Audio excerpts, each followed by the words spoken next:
Hello, sunshine seekers and curious wanderers on YouTube. It's Mira, bringing you a fresh wave of joy and perhaps a little bit of glorious chaos. You know, between our last chat and this one, I had a minor, shall we say, culinary adventure. I decided to recreate a recipe for rainbow cake I saw online. Because, everything's better with more color. Well, let's just say my kitchen now looks like a unicorn exploded and my dog exploded. And my dog Sparkles. I think suspicious of the fake some honoring my color. Sparkles, huh? I can picture it. A colorful crime scene with a very happy dog. Wow. Mira, you're the only person I know who can turn baking into a performance art piece. And yes, I did survive, though my morning started with an existential crisis because the barista gave me a flat white instead of a latte. Ouch! The horror! I had to pause, contemplate my life choices, and then explain, very calmly, the crucial difference. You know, the kind of nuanced discussion that decides the fate of a morning. Oh, Leo, you and your coffee dramatics. I bet you gave that barista a full 10-minute monologue on phone density, didn't you? You were lucky you didn't turn it into new stand-up material right there.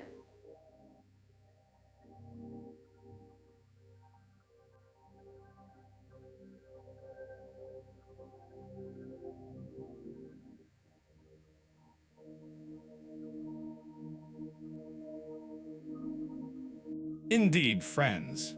Today, we're embarking on a journey from the ancient Andes to the serene fjords, comparing to countries that couldn't be more different on the surface, Mauritania and Sweden. Wow, we're talking everything from landscapes to living costs, cultures to cuisine. If you've ever pondered life on the fringes of the Sahara or dreamt of a cozy cottage in Scandinavia, this is your ultimate guide. We're going to peel back the layers and answer those burning questions that keep you up at night. Like, which one really has the better internet to those burning questions that keep you up at night? Oh, which one is more likely to teach me a new dance move in the town square versus a polite nod in a sauna? Oh, seriously though, if you're thinking about visiting, moving, working, or even marrying into one of these vibrant nations, we're here to help you navigate the nuances.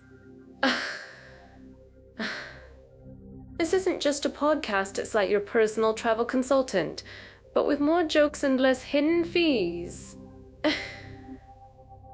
We're going to provide genuine insights to help you make informed decisions about where your next chapter, or even your next chapter, should begin. Absolutely. We understand that choosing a new home or even a vacation spot is a huge decision. That's why we're going to lay out all the pros and cons, the quirky traditions, and the practicalities of Mauritania and Sweden. This comprehensive guide aims to clear up any confusion and offer clarity. And speaking of clear paths, this entire comparative expedition is wonderfully propelled by our friends at Jet Off AI, making sure our virtual research flights are always smooth and insightful. Don't forget to hit that like button, subscribe, and tell all your friends about us. Oh, and if you have any questions about Mauritania or Sweden, or even just about my colorful canine companion, drop them in the comments below on YouTube. Your questions fuel our quest for knowledge and comedy. We love hearing from you, so share your thoughts, your experiences, or even your own colorful mishaps. So we're diving into general safety and crime rates for Mauritania and Sweden now. That's quite a geographical and cultural leap, isn't it? I'm already picturing two very different canvases when it comes to what makes a place feel safe. It's like comparing my morning routine to Leo's, one sunshine and rainbows. The other's, well, still needs its first coffee. Oh, I'm perfectly safe in my chaos. Thank you very much. But you're right, Mira. Mauritania and Sweden's crime rates are like comparing my perfectly planned not plans to your meticulously scheduled dance parties. One's a bit more, shall we say, unpredictable rhythm, and the other's a Viking metal concert of order. Wow. When I think of Mauritania, my mind immediately jumps to the travel advisories, not exactly the kind of welcome mat that screams low crime, you know? Exactly. You see, my friend, when you look at a place like Sweden, you generally hear about things being incredibly orderly and safe, almost to the point of being predictably serene. Huh. It's like everyone just trusts each other implicitly, and that creates a sense of calm. You could probably leave your phone on a park bench and it would just wait patiently for you. But then you think about urban areas, and even in Sweden, you've got those pesky pickpockets lurking in the bigger cities. Oops. It's always the small ones that get you. Predictably serene, you say? I'm not sure if I've ever experienced that emotion in my life. Sweden, with its high social trust, is indeed lauded for its overall safety, but let's be real. Even the most lagoem of nations has its shadowy corners. You mentioned pickpockets, and my travel experience says, if there's a crowd, there's a hand in your back pocket. It's not a Swedish invention, mind you, but it's a universal truth. Whoa, I've seen it from Stockholm's old town to well. Oh, I was just about to ask that. So, speaking of everywhere tourists gather, what about Mauritania? I imagine the crime rates there might be a bit more linked to other factors beyond just a stray pickpocket, especially in less developed regions or border areas. It's not just about guarding your wallet, is it? It sounds like you need to be a bit more aware of your surroundings, maybe even a Sherlock Holmes of safety, if you're venturing out. I'm certain that our listeners thinking of visiting would agree with me here. Mauritania is definitely a different beast. It's not about leaving your phone on a park bench, it's more about knowing which park bench not to sit on, or which street not to wander down after dark. While daily life in major cities like Nauhakat might mostly involve petty theft, and maybe a scam or two, there have been historical concerns about more serious issues, especially when you consider regional instabilities. It's less about the lost wallet. It's a place where you definitely regional instabilities. It's less about the lost wallet, and more about the lost sense of direction that could bigger problems. I'd have to practice my jokes extra carefully then, wouldn't I? But seriously, Leah, that's a crucial distinction. In Sweden, it feels like the system and society itself are the main safety nets. You rely on police, justice, and a strong social fabric. In Mauritania, it sounds like personal vigilance and understanding local customs play a much larger role. It's like in Sweden, the rules of the road are clear and followed. But in Mauritania, you might need to read between the lines book etiquette of safety. You hit the nail on the head, Mira. Desert etiquette, I like that. You hit the nail on the head, Mira. Desert etiquette, I like that. Desert etiquette, I like that. In Sweden, the crime you're most likely to encounter is someone tutting at you for jaywalking, or indefinitely. Well, the police presence is generally reassuring, and the legal system is robust. For Mauritania, especially in remote or border zones, the threat profile changes dramatically, sometimes involving more organized criminal activity. It's not just a matter of don't forgetty, even extremist elements. I thought I'd slide in. It sounds like the kind of place where relying on pure instinct and local advice is key, rather than just a quick Google search. And when we think about what drives crime rates, social factors come into play. Sweden has robust welfare, which can help mitigate desperation-driven crime. In Mauritania, economic hardship or tribal complexities might influence things differently. It's a whole other ballgame.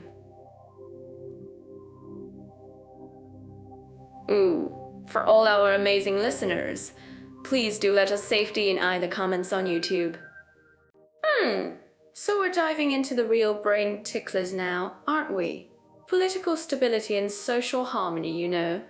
The kind of stuff that determines if you're sipping a smoothie peacefully or wondering if your government just changed overnight.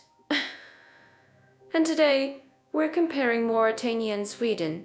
which is like comparing my morning coffee's coming effect to Leo's pre-show jitters. Wow. Mira, you're implying my jitters are more eventful than Mauritania's political scene. I'll take that as a compliment, sort of. Speaking of which, Mauritania's history has seen more plot twists than my last stand-up special's encore. Multiple coups, military rules, then a shaky dance with democracy. It's like they can't decide if they want a stable government or a surprise party every few years. Whoa! I'm certain that our listeners living there have some wild stories they could share in the comments section on YouTube. Well, some people love a good surprise.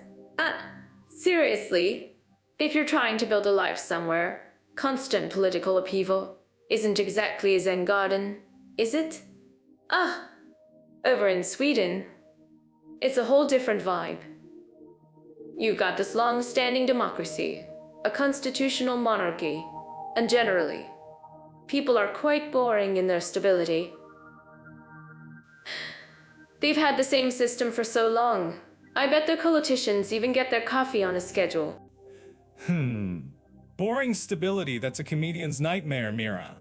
No sudden dramatic government collapses to mine for material. Ouch! Sweden's parliamentary democracy has been running so smoothly. I bet their biggest political crisis is deciding if the FIKA break should be 5 or 10 minutes longer. While Mauritania's social harmony is, shall we say, a work in progress with its ethnic divisions and historical social hierarchies, it's not exactly a harmonious choir practice. Oh, I actually heard that Mauritania has been making efforts to address some of those historical issues, especially regarding slavery's legacy, which is commendable. Wow, but it's certainly a complex tapestry, isn't it? It's like trying to get everyone at a family reunion to agree on who gets the last slice of cake. Sweden, on the other hand, prides itself on equality and a strong welfare state, which generally leads to a more unified social fabric. Though, integrating new populations always presents its own set of unique challenges. Family reunion is a gentle way to put it, Mira. Mauritania's social dynamics have a lot more layers than who gets the cake. It's more like who baked the cake, who's allowed to eat it, and who's just watching. It's stuff, and you can't just laugh it off like my bad jokes. All Sweden's societal approach feels like they read the instruction manual for how to adult as a nation. They mostly stick to the rules, which means fewer unexpected riots, but also fewer unexpected street parties. Oh, I'm sure and Swedes find ways to party, Leo. They just plan them meticulously 6 months in advance. But it really brings home how different a place can feel depending on its foundations, doesn't it? One builds on centuries of stability. The other is constantly finding its footing.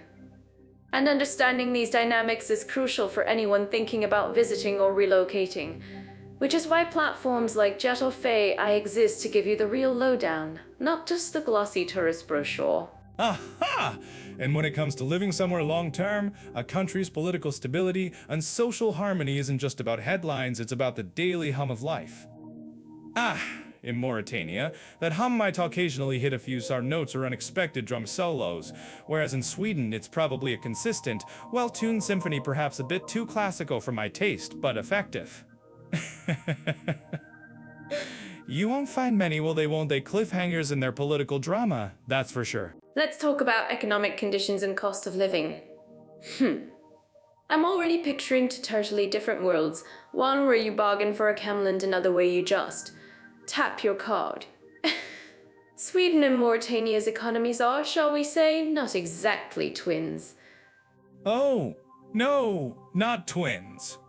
More like distant cousins who met once at a very awkward family reunion. Mauritania, bless its heart, relies heavily on natural resources, think iron ore, fish. It's like their economy is built on what they can dig up or pull out of the ocean. And then there's Sweden, all sleek and high-tech, living in the future with innovation and services. It's like Mauritania is saying, got fish. And Sweden's like, we're perfecting the next self-driving vacuum cleaner. Ow. Self-driving vacuum cleaners. I just imagine a tiny Swedish robot vacuum arguing with a Mauritanian fisherman about the best route to the next dust bunny. But seriously, this contrast really hits when you think about daily expenses. I mean, in Mauritania, I hear the cost of living can be quite low for basic necessities. You're not going to pay an arm and a leg for, say, a baguette or some dates. That's where imported goods. Exactly. In Mauritania, you might get a great deal on fresh produce from the local market, hee. But try to find that specific artisanal Swedish coffee blend, and you'll probably pay a premium that feels like it's been flown in on its own private jet. Ouch. It's all about what's locally available versus what needs to travel halfway across the globe. Meanwhile, in Sweden, every coffee blend feels like it came on a private jet, just because of the price tag. Whoa! I'm certain that our listeners in Stockholm know what I'm talking about. I've seen some of those Swedish prices, and they make my wallet do a little mournful violin solo. Ouch. Housing, especially in cities like Stockholm or Gothenburg, can cost more than my entire childhood's worth of toys and candy. Wow. And let's not even get started on just a simple grocery run. You walk into a Swedish supermarket thinking you'll grab a few things, and you come out feeling like you just bought a small car. Yeah, the Swedish model of everything works perfectly, and you pay for it is definitely in full effect when it comes to living expenses. High taxes, high salaries for those who have them, and a social safety net so sturdy you could practically bungee jump off it. It's a very different approach from Mauritania, where informal economies play a larger role, and the concept of a social safety net might involve your extended family bringing you a meal. Oh, and speaking of jobs, if you're an expat, Mauritania's jobs. If you're an expat. Oh, well, maybe they should hire some. Imagine a fleet of self-driving vacuums keeping the deserts out of your tent. Genius! But you're right, Leo. For those dreaming of a big move, job opportunities are a huge factor.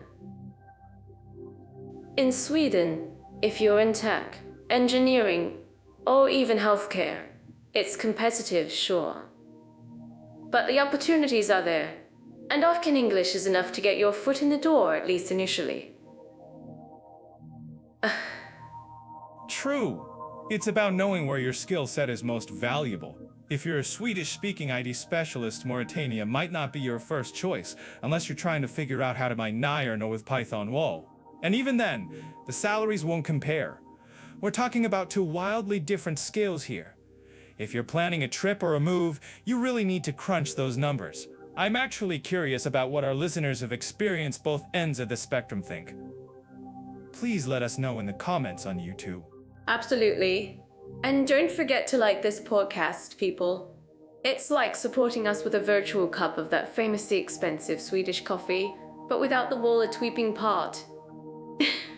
To wrap up this section, it really boils down to your priorities. Do you want a generally lower cost of living where you can stretch your local currency further, but with fewer high-paying job prospects and more reliance on traditional resources, like Mauritania? Or do you prefer a highly developed, innovative economy with great public services and higher salaries? It's the classic trade-off, isn't it? One country's economy might feel like a gentle stroll through a vast, historical landscape, while the other is a high-speed train ride through a meticulously planned future city. Well, neither is inherently better, just incredibly different. You could say Mauritania offers a certain kind of different. You could say wealth and simplicity, while Sweden offers a certain kind of wealth and simplicity, while Sweden offers wealth and, well, actual wealth, but you have to pay for the privilege. And if you're looking for more details on specific expenses, remember to check out on specific expenses. Ooh, accommodation's such a fun topic. I mean, who doesn't love a good roof over their head, right? That good roof can mean so many different things when you're looking at Mauritania versus Sweden. Wow. Good roof is absolutely relative, Mira. Depends if you're looking for a desert tent with a view of dunes or a hyper-efficient, minimalist marvel in Stockholm that you'll wait 10 years to get. Whoa, I'm certain our listeners have a few stories about housing nightmares or dreams too. Oh, you're absolutely right. Speaking of desert tents, I once stayed in a traditional kema in Mauritania. It was like G-lamping, but with actual goats for company. Oh, I mean, talk about unique living experiences. I actually had to convince a very polite goat that my sleeping bag was not, in fact, an extra snack.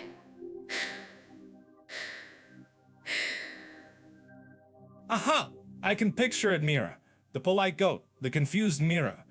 But let's be real, when you're planning a move to Mauritania, you're probably not signing a long-term lease on a goat-friendly tent, unless it's a very specific nomadic adventure. You're more likely looking at mud brick homes or perhaps a simpler apartment in Nauhakat. The quality tends to be functional, built for the heat, but don't expect European luxury fittings. Plumbing might be a learning experience. Oops. Right. Plumbing can definitely be a choose-your-own-adventure situation sometimes.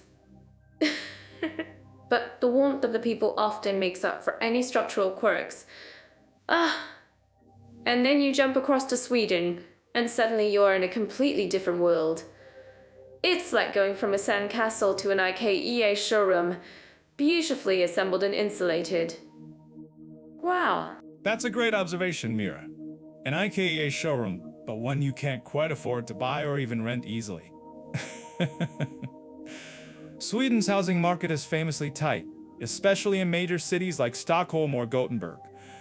You often need to get into a queue for rental apartments that can take years. Whoa! It's less about the unique architectural styles of Mauritania and more about finding anything available. The quality, however, is generally sky-high. Think efficient heating, triple glazed windows, and impeccable design. Wait. I want to add something there. So, if you're coming from Mauritania, where direct negotiation with the landlord might be the norm, do you even wrap your head around a multi-year waiting list? A commitment indeed. More like a life sentence in some cases.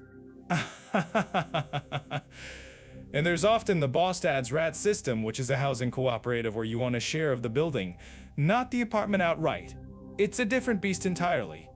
You need a big down payment, and even then, finding one can be a challenge. If you're looking for an immediate place to live, your best bet might be a second-in contract, but those are often more expensive and have shorter terms. It's not exactly spontaneous, Mira. No spontaneous palace, understood. Well, I prefer spontaneity anyway, even if it means convincing a polite goat not to eat my sleeping bag. But seriously, the contrast is stark. Mauritania offers very local, often simpler housing, adaptable to its environment, sometimes with communal living aspects. Sweden offers immaculate, modern, high-standard housing patience, testing waiting times. It's truly a tale of two housing philosophies. One's about immediate utility and local materials. The other's about long-term investment in quality and social planning. If you're thinking of moving, you'll definitely need to adjust your expectations accordingly. You can't just waltz into Stockholm and expect a prime location apartment to fall into your lap like a stray camel. And if you're looking for more details on market trends, check out Jet-Off AIS guides. Oh, yes. Jet-Off AI is perfect for digging into those details. And whether you're dreaming of a Mauritanian mud brick home or a Swedish designer apartment, we've hopefully given you a little peek into what to expect. It's all about what fits your lifestyle and your patience level, right, Leo? Absolutely. Your lifestyle, your patience, and whether you mind sharing your living space with a polite goat. Well, speaking of things that make your head spin, Leo, how about trying to figure out visas and immigration for a place like Mauritania? Oh, it's like trying to untangle a ball of yarn after a cat's had its way with it. Mira, I'm certain that our listeners, especially anyone who's ever tried to get a document stamped in a country where efficiency is just a suggestion, would agree with you. You're talking about Mauritania, a country that makes filling out a tax form feel like a spontaneous interpretive dance. Sweden, on the other hand, is probably so organized you get a welcome to our country. Here's your digital ID. Please don't be late for your happiness appointment. Email before you even land. Oh, don't even get me started on happiness appointments. Whoa. But seriously, for Mauritania, you're looking at a journey that often starts with getting a visa on arrival at Nouakchott, UNSY International Airport. Oh, sounds simple, right? But then you realize you need exact cash, a photo that looks like you from a decade ago, and a good sense of humor for the wait-and-see part. It's less official procedure and more existential experience. Existential experience indeed. I'm imagining a queue where people are trading life stories and trying to guess whose turn is next. I'm certain that our listeners who've experienced similar queues might even have an app for it. Oops. But in Sweden, it's a whole different game. They practically digitized the air you breathe. For non-EU citizens, it's still about permits, work, residence, student, but the process is typically online, clear instructions, and you're dealing with the Swedish Migration Agency, known for its rather the Swedish Migration Agency. Methodical is putting it mildly. Wow, I heard a story about someone applying for a permit in Sweden, and they were told exactly how long each stage would take, down to the minute. Oh, meanwhile, in Mauritania, I think the official timeline is sometime between now and when the desert cools down. But to be fair, for shorter tourist stays in Mauritania, a visa on arrival can be quite straightforward if you have all your ducks in a row. It's the longer-term stuff, like residency or work permits, where you might need to embrace the local pace and maybe learn a few French or Arabic Frenches. Part of the adventure, or part of what makes you want another coffee. You've got it right though, Mira.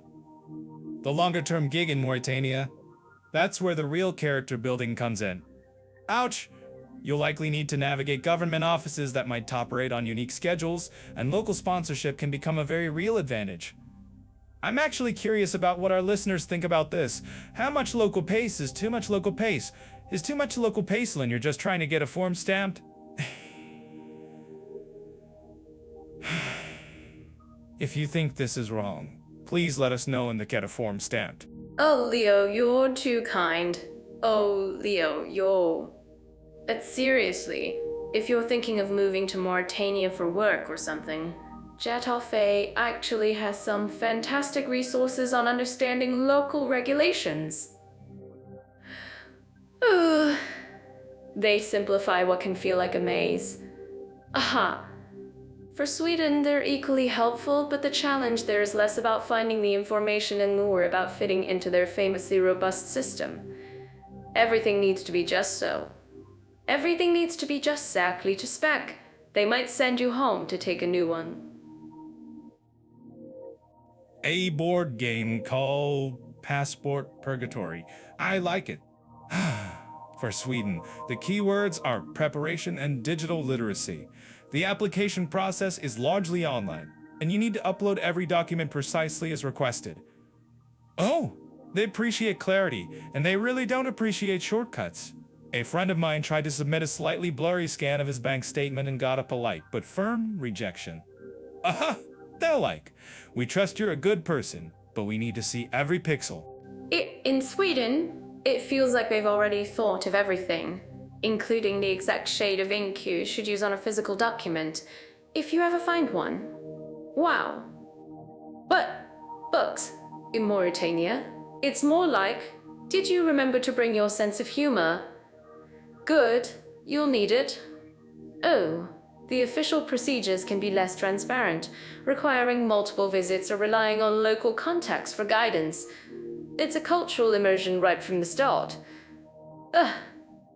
So, whether it's the meticulous digital dance of Sweden or the charming bureaucratic ballet of Mauritania, Charming bureaucratic ballet fits a perfect description for Mauritania. And Sweden, well, they're probably already choreographing the next version of their online portal while we're still talking. So, for our listeners planning a big move, whether it's the deserts, Ands, or the Scandinavian snow, remember to check Jet Off AI for the latest info. It's like having a travel guide for your paperwork. Because nobody wants to get stuck at the border explaining why their cat's passport photo looks more convincing than theirs. Exactly. And on that note, let's move on to something slightly less paper-intensive, shall we? Alright, Leo, we're diving into a topic that usually makes people a little tense, but I'm certain we can lighten the mood. Access to and quality of health services in Mauritania and Sweden. Starting with Mauritania, I'm picturing a healthcare system that's, let's say, more about resourcefulness than sprawling medical complexes. Whoa, it's definitely not like just popping into your neighborhood clinic for a quick checkup, is it? I'm just imagining the intake forms there. Have you recently encountered any sandstorms that lead into an unexpected medical incident? Yes, no. You're right, Mirror. Access to healthcare in Mauritania, especially outside of the capital, Nouakchott, is a whole different ballgame. We're talking basic facilities, often a severe shortage of medical professionals, and definitely not a lot of those fancy machines we're used to seeing. It's less about choosing your preferred specialist and more about finding a medical professionalist and more about finding a medical preferred specialist and... Oh, but there's often a strong reliance on traditional medicine and local healers there, which is a fascinating cultural aspect. Imagine an elder giving you a specific herbal blend for what ails you, passed down through generations. Well, it's like ancient wisdom meeting modern discomfort. I'm certain our listeners who appreciate natural remedies would find it incredibly intriguing, even if the modern infrastructure isn't quite built out yet. And I'm sure the traditional remedies for my back hurts from navigating a marketplace full of enthusiastic sellers are probably quite effective, maybe even more so than ours. Seriously though, for expats, unless you're in Nouakchott where you might find a few private clinics, you're looking at a significant challenge for anything beyond a minor issue. It often becomes a get out of the country for treatment kind of scenario. No quick emergency helicopter rides there, unless it's a very fast Falcon. Poor Falcon. Speaking of wildly different experiences, let's swing all the way to Sweden, which is practically the opposite end of the spectrum. Oh, it's renowned for its universal healthcare system, where everyone has access.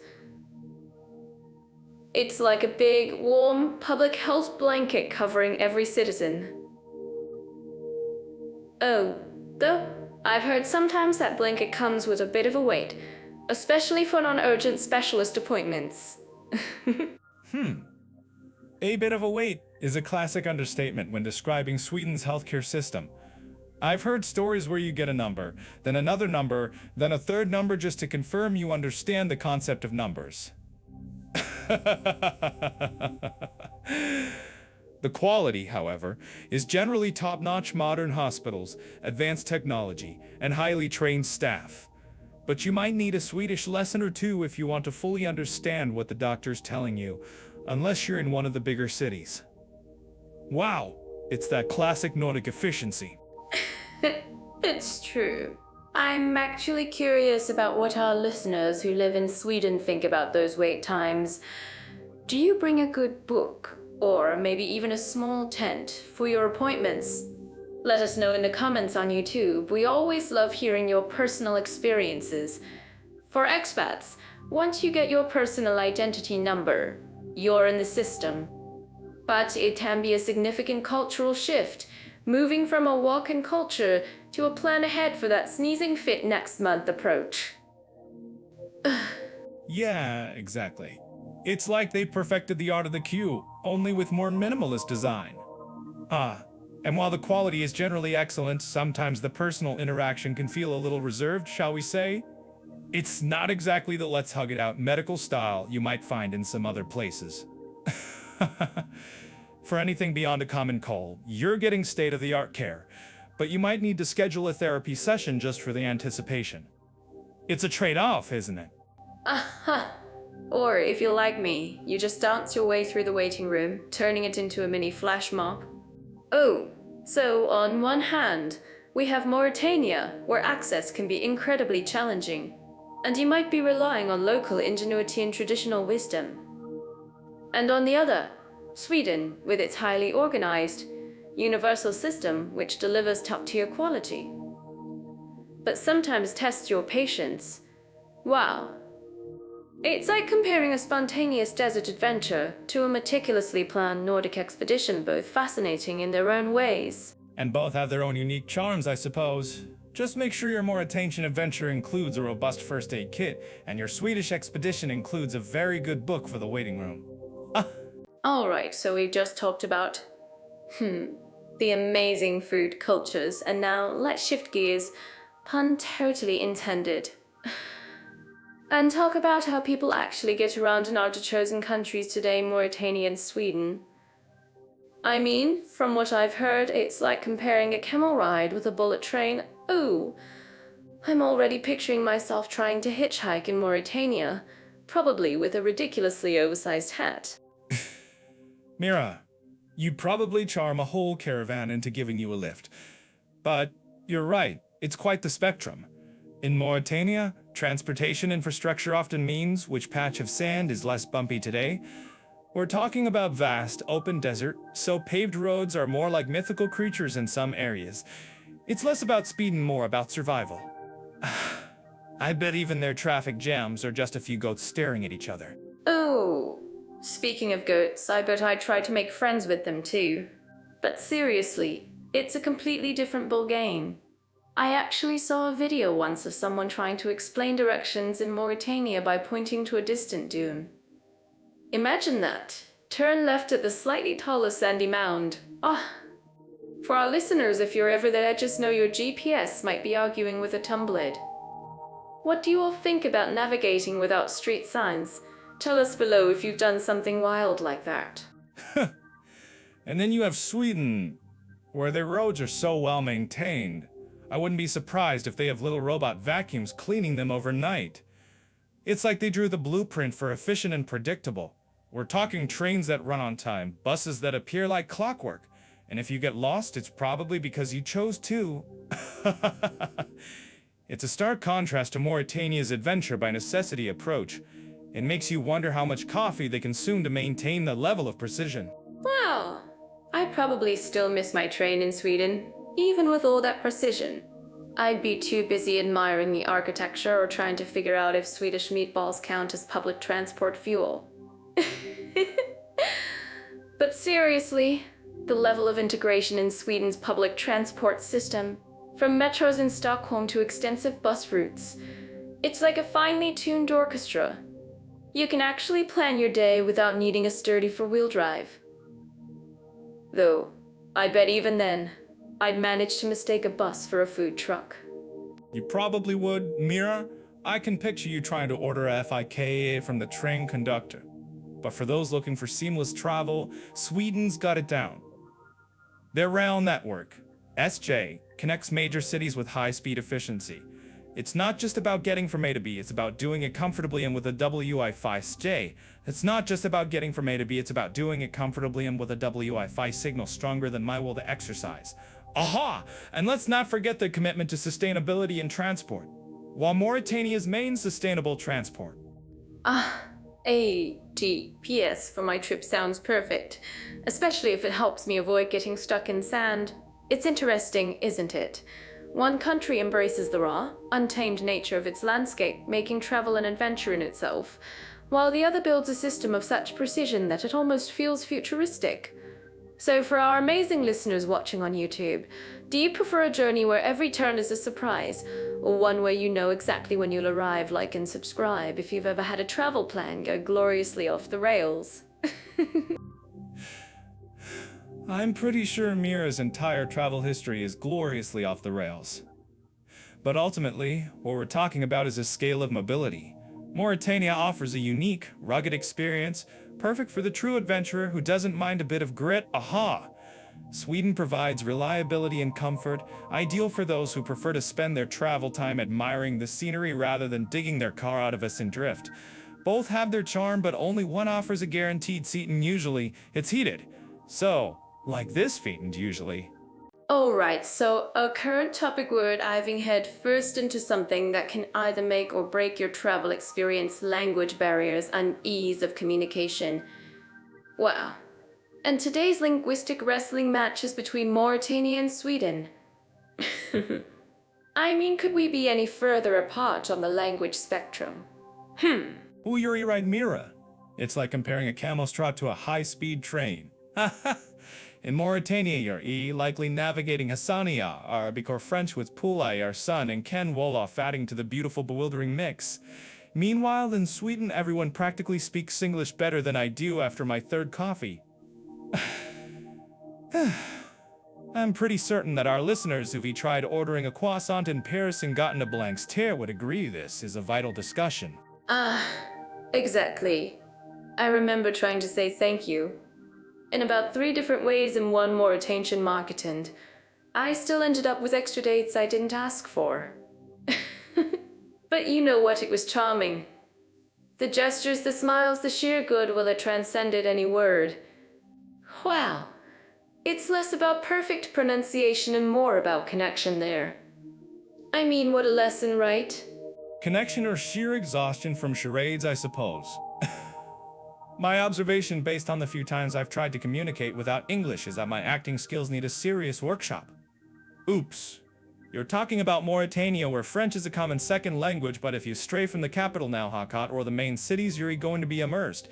And that's fine for the adventurous, but for someone just trying to find the nearest clean bathroom, it could be a linguistic labyrinth. Oh, come on, Leo. You probably just point to your stomach and make grunting noises anyway. But speaking of immersion, that's where the true cultural exchange happens, isn't it? I'm actually curious about what our listeners who've lived in Mauritania think about this. How quickly did they pick up the local dialects? It's probably a lot more challenging than learning FIK in Swedish. FIKA, yes, the sacred Swedish coffee break. A word I mastered on day 1. Oh, but you're right, Sweden is almost laughably easy for English speakers, especially in Stockholm or Gothenburg. You walk into any shop, any cafe, and it's like everyone instantly switches to perfect English with barely a hint of an accent. It almost makes you feel lazy, like, shouldn't I be trying harder to learn Swedish? Well, you should. And then you could teach me how to say chocolate without sounding like I'm asking for a small dog. But that ease in Sweden is a double-edged sword, isn't it? It's great for tourists and even some expats. But for true integration, learning Swedish is absolutely essential. For our friends watching on YouTube, if you've tried to navigate the Swedish bureaucracy without knowing the local language, drop a comment and tell us if you felt like you were trying to solve a Rubik's Cube blindfolded. Whoa, that's a sharp observation, Mira. I saw a study once that ranked Sweden English proficiency.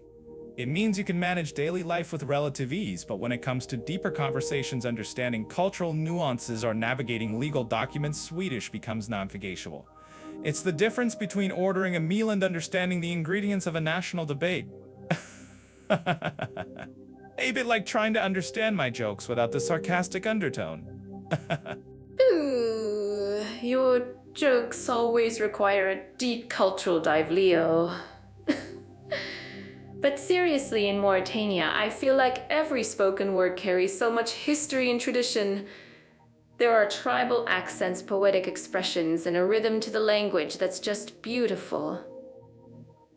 Well, it's not just about communication, it's about heritage. And while English isn't widely spoken, I found a lot of people were genuinely excited to try and bridge the gap.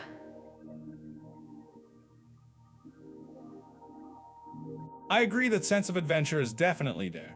You know, there's a certain charm to having to work for communication. It forces you to be more present, more observant, to truly listen for context rather than just passively absorb. In Sweden, sometimes the ease of communication can lead to a bit of cultural politeness where Swedes might switch to English just to make you comfortable, even if they prefer to speak Swedish. It's very agreeable, but it might slow down your language learning. It's a good point. It's like linguistic hug, almost too comforting. So, if you're looking for a crash course in humility and patience, Mauritania's linguistic landscape will definitely deliver. Oh, if you're looking for efficiency and a place where you can seamlessly ask for directions to the nearest IKEA in English, Sweden's got your back. It really depends on what kind of language journey you're after. Exactly. Do you want to sweat through a phrase book or glide through conversations like Linguistic Ninja? Both have their merits. But I can tell you attempting to learn even basic Mauritanian Arabic means you're diving into a rich, complex world that most tourists never touch. That's material for us in upper teen right there. On the other hand, learning Swedish might just get you a better deal on flat pack furniture. I'm certain that our listeners living in Sweden would agree with me. It's a marathon, not a sprint, when it comes to truly mastering Swedish. But the opportunity to connect with people on a deeper level, whether in Mauritania or Sweden, is always worth the effort.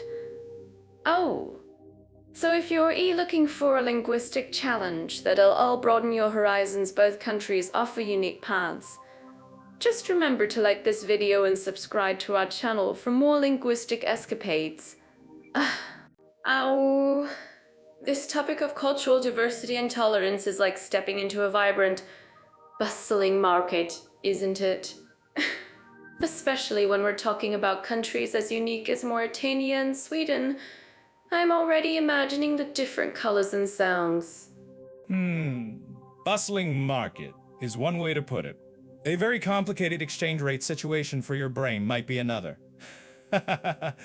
Mauritania and Sweden's approach to cultural diversity, it's like comparing a camel to a Volvo. Both get you places, but the journey feels vastly different. Oh, come on, Leo. You always find the most amusing analogies.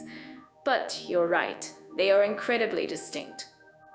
In Mauritania, you've got this fascinating blend of Arab-Berber and Sub-Saharan African cultures all coexisting. It's truly a cultural mosaic, with ancient traditions woven into daily life.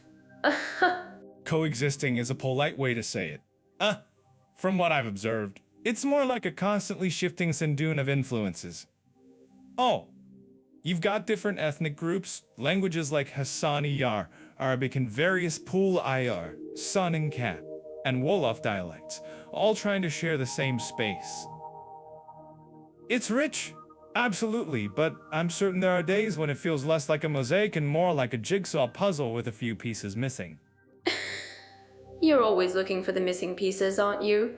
But that's part of the beauty, finding how these different traditions manage to blend, especially around shared practices or celebrations. I'm certain that our listeners who have visited Mauritania would agree that the hospitality can be incredibly warm, drawing on both Saharan and Sub-Saharan customs. I'll give you hospitality. Oh, my friend once got invited for a cup of mint tea, and 3 hours later, he was still there, discussing the finer points of camel racing. But speaking of different traditions, let's swing over to Sweden, where the mosaic is a bit more, let's say, recently assembled.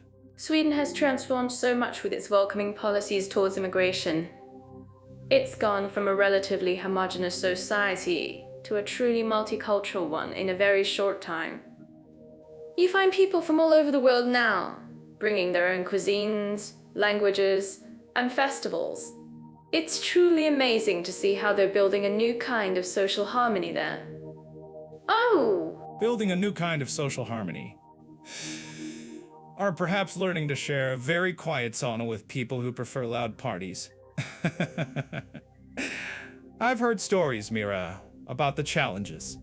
While Sweden champions equality and openness, sometimes the cultural integration process can be a bit of a tightrope walk, especially with different social norms about personal space or direct communication. Oops, do you guys agree with me? Let us know in the comments on YouTube. That's a classic Swedish stereotype, Leo. But it's true, every country faces its own integration hurdles. In Mauritania, the historical complexities, like the legacy of slavery and ethnic tensions, definitely present ongoing challenges to full social equality and tolerance. It's a heavy topic, but awareness is the first step, right? Absolutely, awareness is key. But also, knowing how to navigate it without causing an international incident. I once heard a story about a tourist in Sweden who tried to start a small talk conversation with a stranger on a bus, and the Swede just stared back like they destined to solve the meaning of life. Oh, it's a different rhythm. Well, that sounds a bit intense. But that's where tolerance truly comes in, understanding and respecting those differences in communication styles. In Mauritania, for instance, family and community ties are incredibly strong, offering a different kind of social safety net, and sometimes foreigners are welcomed right into that fold. I imagine you'd be right at home in either Mira. You could probably get more attention as dancing to Swedish folk music. But seriously, if you're looking for different approaches to cultural diversity, these two countries offer a masterclass. One's a deep-rooted, ancient blend, the other's a modern, intentional experiment. And both are rich in their own ways.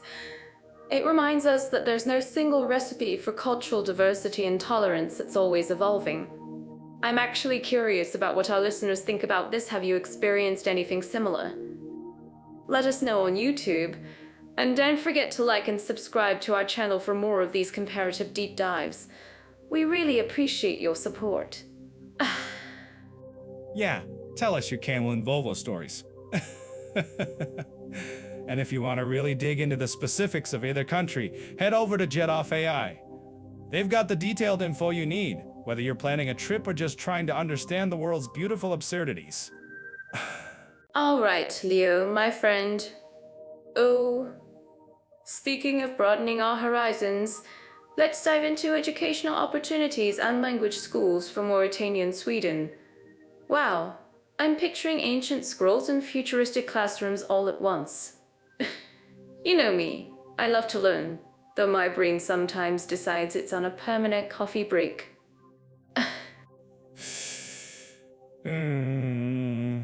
Your brain on a coffee break sounds like my daily routine, Mira. And what a delightful pair of countries we have today for education. Well, it's like comparing a carefully curated artisanal coffee shop with a bustling desert bazaar. Both have their charm, but the aroma is definitely different. I'm certain that our listeners are already seeing the contrast, or maybe they just spilled their own coffee thinking about it. Oops. So, let's kick things off with Mauritania. Now, when we talk about education there, we're looking at a system with deep Islamic traditions. Think of the Mahar as those traditional Quranic schools. Wow. They're like living history books, passing down knowledge for generations. It's truly beautiful, isn't it? And French, a legacy from its colonial past, also plays a significant role alongside Arabic. Indeed, Mira. And from what I've observed, these Mahars are more than just schools, they're community hubs, almost like philosophical retreats in the desert. But while tradition is rich, access to modern education, especially in rural areas, can be a bit of a trek literally. Ouch. It's not always about finding a fancy building, sometimes it's about finding any building. We're talking about literacy rates that might make you scratch your head, wondering, wait, is this math problem harder than it looks? You're always turning everything into a riddle, Leo. But you're right, the challenges are real, especially in terms of infrastructure and resources. Still, the dedication to learning, particularly religious texts, is incredibly strong. Wow, learning Swedish in Mauritania. I picture a single, very determined individual, perhaps with a camel named Sven. But let's skip and jump to Sweden, where the language of bureaucracy is almost as smooth as their furniture assembly instructions. Their education system is world-renowned, publicly funded, and values critical thinking above all else. It's like a finely tuned engine running on innovation and a seemingly endless supply of good coffee. Always with the coffee.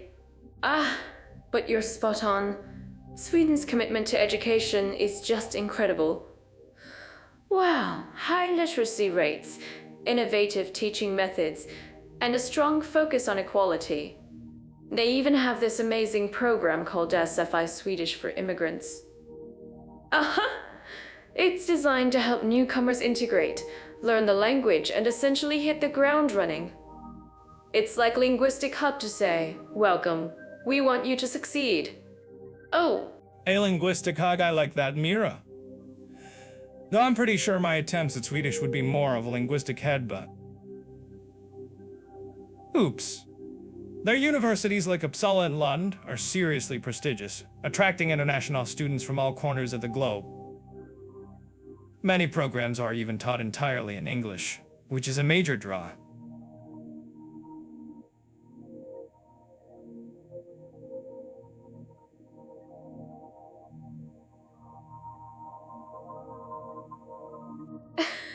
Your drama is our joy, Leo, but you make a good point.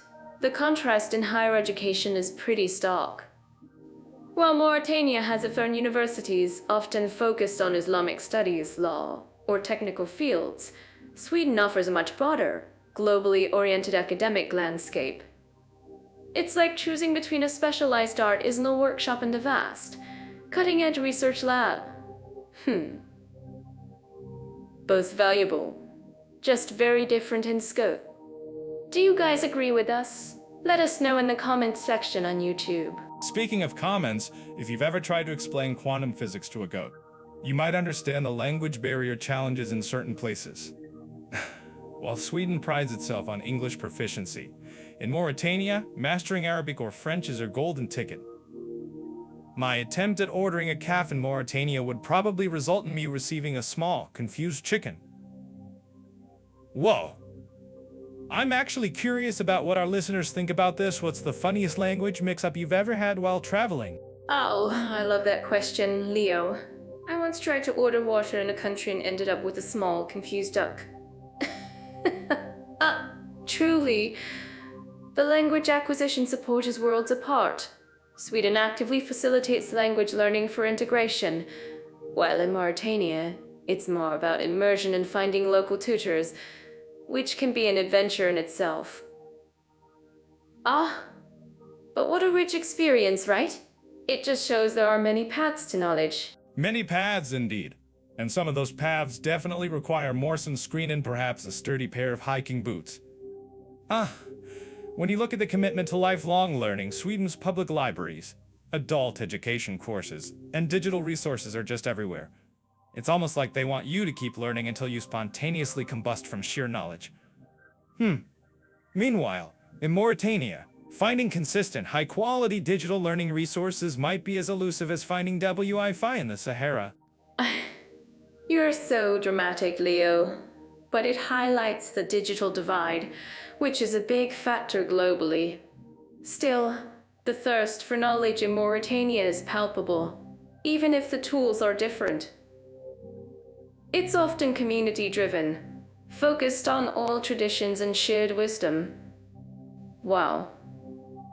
It reminds us that education isn't just about glossy textbooks or fast internet, it's about the transmission of understanding, however it happens. This entire discussion makes me want to visit both countries, just to observe their classrooms. Jet off I special on classrooms, you say? I'd probably end up teaching the class how to make sarcastic comments in 3 languages. But you're right, Mira. The stark differences in educational opportunities on language schools between Mauritania and Sweden really paint a picture of diverse learning landscapes. 1. A vibrant traditional tapestry. And the other, a high-tech, inclusive academic playground. It really depends on what kind of learning adventure you're seeking, doesn't it? Oh, Speaking of extremes, my coffee was so hot this morning, it practically evaporated before I could drink it. It made me think that's probably what a small cloud feels like in Mauritania for most of the year. Aha! I can just picture it. A little puff of vapor saying, "Note to hop for me, I'm out." Only Mira would anthropomorphize a cloud and then compare it to a sun of steam. My alarm goes off at 9, but I get up at 10, so be it. But seriously, if you're picturing that, then in Sweden, that cloud would probably be frozen solid and chipping off in tiny ice flakes. Ouch! I'd rather brave a Mauritanians in storm, just for the sheer absurdity of it, than try to find sun in a Swedish winter. You know, for all our listeners out there, it's interesting to consider how people even exist in such wildly different thermostats. Well, exist and thrive, Leo. It's all about adaptation, isn't it? When you think about Mauritania, you're thinking Sahara desert scorching heat and endless dunes. It's dry hot, and then it's even hotter. I'm certain that our listeners living in Mauritania would agree with me that keeping cool is that chill isn't just a preference, it's a survival strategy. I imagine their equivalent of Netflix and chill is find a patch of shade and barely move. And their version of chill is probably still 100 degrees Fahrenheit. Ouch! I can just picture the weather forecast: sunny, hot, possibly a small sun tornado, more sun, stay hydrated, good luck. Speaking of staying hydrated, I need my coffee to get my head in gear. I wonder if they brew coffee with sand in Mauritania. Oops. But then you swing that compass needle completely north to Sweden. Sweden is like stepping into a different planet, isn't it? My dreams are as tall as me, but my body isn't. You've got those long dark winters where the sun is more of a mythical creature than a daily visitor. Wow. And then, for a glorious brief moment, you get these beautiful bright summers. It's truly a country of stark seasonal contrasts. I imagine the Swedish version of Netflix and chill involves HYGGEE. More like Netflix and try not to get seasonal depression for half a year. I've heard in some parts of Sweden, the sun literally says goodbye in October and doesn't wave back until March. Well, I'd have to plan my entire coffee drinking schedule around the sunrise, if there was one. I'm telling you, it's a comedian's nightmare, no light for observations. No way. It's like living inside a freezer with good internet. Well, to those who love winter sports, Sweden must be paradise though. Snow for days, ice, maybe even ice skating on lakes that freeze solid. Ooh, it's all about embracing the elements. I just love how different cultures adapt. In Mauritania, they've perfected desert living, with traditional clothing that protects from the sun in ingenious ways to conserve every drop of water. Indeed, Mira. It's fascinating. In Mauritania, I bet their hottest commodity isn't gold, it's a decent functioning air conditioner. Oh, while in Sweden, it's probably a good set of thermal underwear. It really makes you appreciate that there's no one-size-fits-all for comfort. And for anyone out there trying to figure out which climate is for them, check out Jet Off-A. For travel advice, they might even suggest what kind of clothing to pack for. Extreme contrasts. Because when you're talking about Mauritania, you're looking at average temperatures that can easily hit 100 degrees Fahrenheit. Ouch, it's a land where the phrase hot enough to fry an egg is probably a daily reality, not an exaggeration. Imagine trying to do anything outdoors without being perfectly prepared. No drama queen, she says. I've crammed myself with humor and skipped the drama. And if you're in Sweden, it's more like cold enough to freeze your eyelashes shut. Especially in the northern parts, winter temperatures routinely drop below freezing, sometimes reaching negative double digits. I once accidentally left my coffee outside for 2 minutes in a cold snap, and it came back as a delicious yet undercooked coffee on a stick. You know, I'm actually curious about what our listeners think about this. Let us know in the YouTube comment, would you rather survive a Mauritanian heat wave or a Swedish blizzard? Oh, that's a great question, Leo. I think I'd choose the heat wave just because I can always dream of a cool shower. In Mauritania, despite the heat, you get this incredibly clear night sky perfect for stargazing. Wow! While in Sweden, during the long winters, you had the chance to see the northern lights. Whoa! Both offer their own natural spectacles. It's not a matter of which is better, but what you prefer. And whether you prefer to sweat or shiver, Mira. Seriously though, each extreme has its unique beauty and its unique challenges. From a survival standpoint, I'd probably bring extra coffee to Sweden and a portable ice machine to Mauritania. Oops! It's all about playing to your strength to stay conscious. Alright, so talking about countries always makes me think about what's on the menu, right? Today, we're diving first into the food cultures and nutritional alternatives of Mauritania and Sweden. Well, I mean, you couldn't pick two more deliciously different places, could you? Deliciously different is one way to put it, Mira. I was thinking culinary extremes myself. You've got desert feasts versus minimalist FIK. My brain's already trying to figure out which one offers stronger coffee. But let's hear about Mauritania first. I'm imagining a lot of sand-flavored dishes. Oh, Leo, you and your coffee. No sand, but definitely rich, earthy flavors. Mauritania's food culture is all about hafi, comforting meals that stick to your ribs, which makes sense when you're in a desert environment, right? Think, Thibi-ou-dine, which is a national dish, rich in vegetables, all cooked together in a lovely, rich tomato sauce. Oh, it's super flavorful and often served communally, which I just adore that sense of sharing. Sharing sounds great, Mira, as long as I don't accidentally get your portion. So, if I'm understanding this, it's a lot of fish, rice, and slow-cooked meats like camel perhaps. I'm certain our listeners are wondering about camel, aren't you guys? That's quite a departure from my usual Tuesday night takeout. Well, yes. Camel meat is definitely a thing there, especially for special occasions.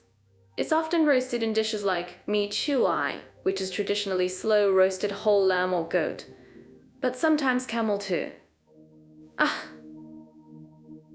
Imagine that aroma filling the air. Beyond that, you've got couscous, plenty of dates, and that incredibly potent sweet mint tea that just goes on forever. Oh, it's less about a huge variety of alternative, in the modern sense, and more about maximizing the nutrition and flavor from what's available. Resourcefulness, indeed. My resourcefulness usually extends to finding the nearest 24/7's coffee shop, but I admire the dedication to culinary survival. Speaking of survival, or rather, thriving, let's hop over to Sweden, where the biggest risk is probably a cinnamon bun overdose. Wow, their food culture is, shall we say, a little more. Cinnamon bun overdose, I love that.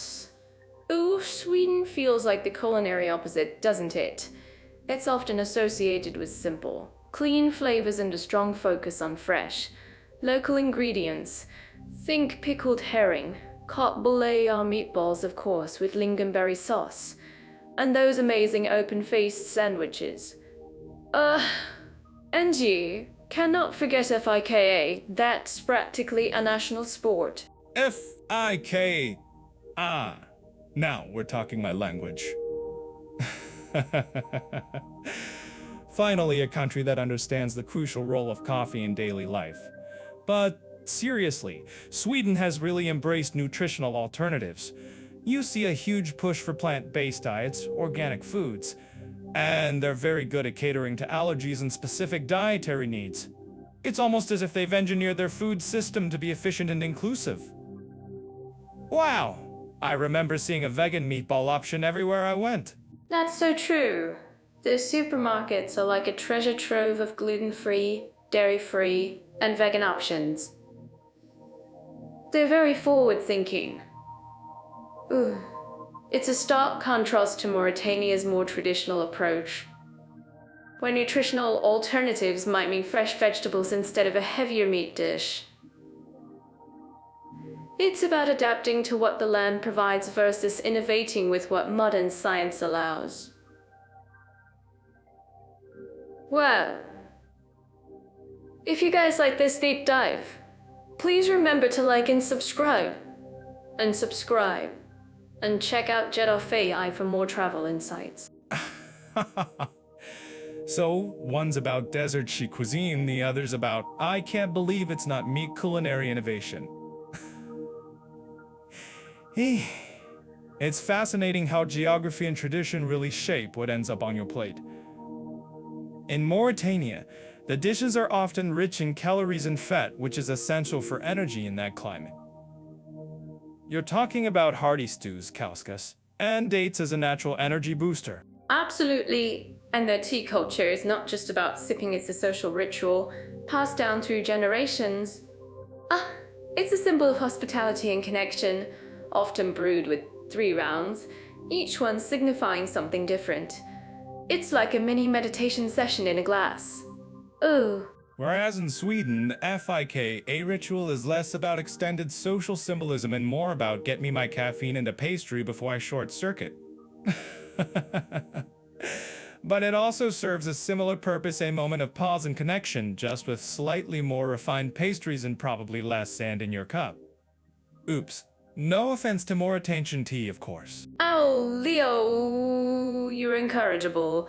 But you get the point, right? Both cultures use food and drink to connect, just in their own unique ways. Whether it's a communal platter of the BOUDI or a shared plate of cinnamon buns, it's about coming together. Aha! And that's something truly universal. What do you think, guys? Do you have a favorite food tradition for bringing people together? Tell us in the comments. Indeed. Though I suspect my Mauritanian tea ritual would involve me asking, is there milk in this? And another shot of espresso, please? And another shot of espresso, please? But seriously, if you're looking for profound, traditional flavors that tell a story of resilience, Mauritania offers that. If you want cutting-edge, health-conscious, and impeccably presented meals that cater to every possible dietary whim, Sweden's your destination. To completely different food journeys, each with their own delicious appeal. Wow. And remember to check Jet Off AI for your next Jet Off A. Whoa, that was quite the culinary adventure, wasn't it? From fish and rice in the desert to plant-based delights in Scandinavia. I'm pretty sure I could enjoy both, maybe not on the same plate, but definitely in the same lifetime.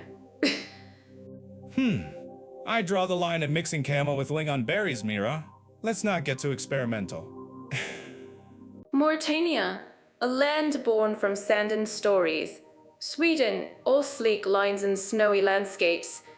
Wow, what a pairing for history, culture, and art's a truly fascinating contrast, isn't it? Sand versus snow, Mira, you're really pushing the limits of comparison today. I'm just picturing a Viking longboat getting stuck in a dune, trying to find a good fika spot. Not exactly a quick pit stop, is it? Oh, see, Leo, that's where the beauty is. Mauritania, with its ancient caravan routes trading gold and salt for centuries. Imagine the stories those old traders could tell. I bet just I'll say I loved uncovering stories like this, and so do we. I can just hear them now. Yes, Bjorn, we finally reached the oasis, but the camel ate my IKE flat pack furniture instruction manual. Seriously though, Mauritania's KSR cities, Ching Uedti, Oua Dane, are like stepping into a living history book. Wow, UNESCO sites built right into the desert. You won't find many minimalist Swedish designs there. That's for sure. True. No flat pack sofas in Chinyu ETTI, but that's the charm. Their oral traditions, the poetry, the music, the storytelling are incredible. Imagine sitting under the stars, listening to tales passed down for generations. It's a completely different kind of artistic expression than, say, a stark modern Swedish sculpture. Oh, and Sweden, on the other hand, gives us the Vikings, right? Raiding and pillaging, then returning to build some surprisingly intricate longhouses. It's a history of epics, augurs, and fierce determination, tempered by lago and just enough, as the saying goes. I'm certain that our listeners living in Sweden would agree. Their history is less about oral tradition and more about, well, we built a really big boat. Sweden practically invented functional, beautiful design.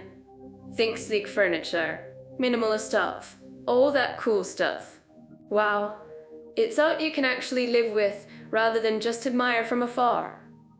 Mauritanian art, on the other hand, is all about intricate leatherwork and silver jewelry, often with deep symbolic meaning. Two very different aesthetics. Indeed. One is, does this piece serve a purpose and look effortlessly cool? And the other is, does this piece tell a 1,000-year-old story in every stitch? Both valid, both incredible. Jedafei as virtual museum curator would be having a meltdown trying to choose a favorite, I tell ya.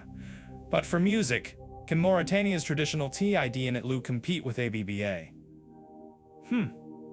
Just asking for a friend who wants to dance across the Sahara. Oh, Leo, you always bring it back to ABBA. But the TID in it lootened odd in heart. They create such soulful, hypnotic music. It's not about disco beats, it's about ancient rhythms and deep emotion. Oh! You could close your eyes and feel the desert wind. Maybe Jetofe, I could create a playlist that blends them.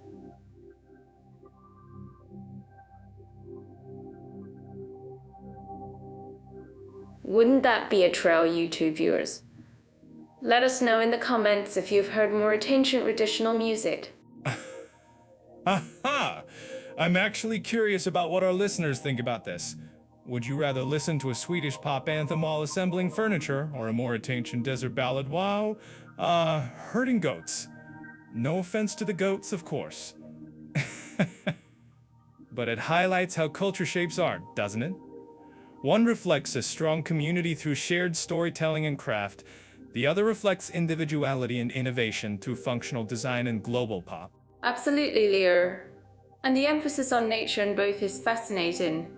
Mauritania's entire culture is shaped by the Sahara's vastness and harsh beauty. Their art and stories often reflect survival and resourcefulness. Sweden, with its deep forests and countless lakes, has a culture rooted in respecting and living harmoniously with nature. That logo M philosophy even extends to the environment. Well, You're right, Mira. From desert oases to icy fjords, both countries have used their natural environments as their original canvases. It's like Jetofe, I designed these places to give us maximum contrast and appreciation for human ingenuity. Don't forget to like this video, subscribe, and check out Jetofe for more travel comparisons. You might just find your next cultural adventure waiting. And if you think this is wrong, please let us know in the comments. We love a good debate. We love a good debate.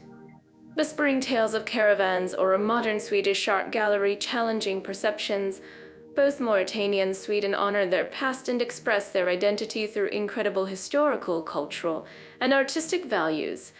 It's a world's worth of stories, just waiting to be explored. Let's look at this topic natural beauties and landscape because who doesn't love a good view, right? Ooh, we're diving into Mauritania and Sweden. And honestly, the contrast couldn't be starker. It's like comparing my morning coffee smooth and vibrant to Leo's espresso shot, strong and a bit bitter. My coffee is full of character. Thank you very much, Mira. And speaking of stark contrasts, Mauritania certainly delivers on the stark front. Wow, when you think Mauritania, your mind immediately goes to the Sahara Desert, right? It's not just a desert, it's the desert. Vast endless dunes stretching out like a giant, sandy blanket that someone accidentally dropped over half a country. Ah, right. And those dunes aren't just in piles, they're like living sculptures, constantly shifting with the wind. Oh, but it's not all just endless sand. You also have the richest structure, the Eye of Africa. Whoa. It's this enormous, geological ballsy that you can even see from space. I imagine if aliens ever visit, they'll just assume it's a giant dartboard. Or maybe a really poorly designed crop circle. You know, I always picture a very thirsty alien landing there and thinking, well, this isn't what the travel brochure promised.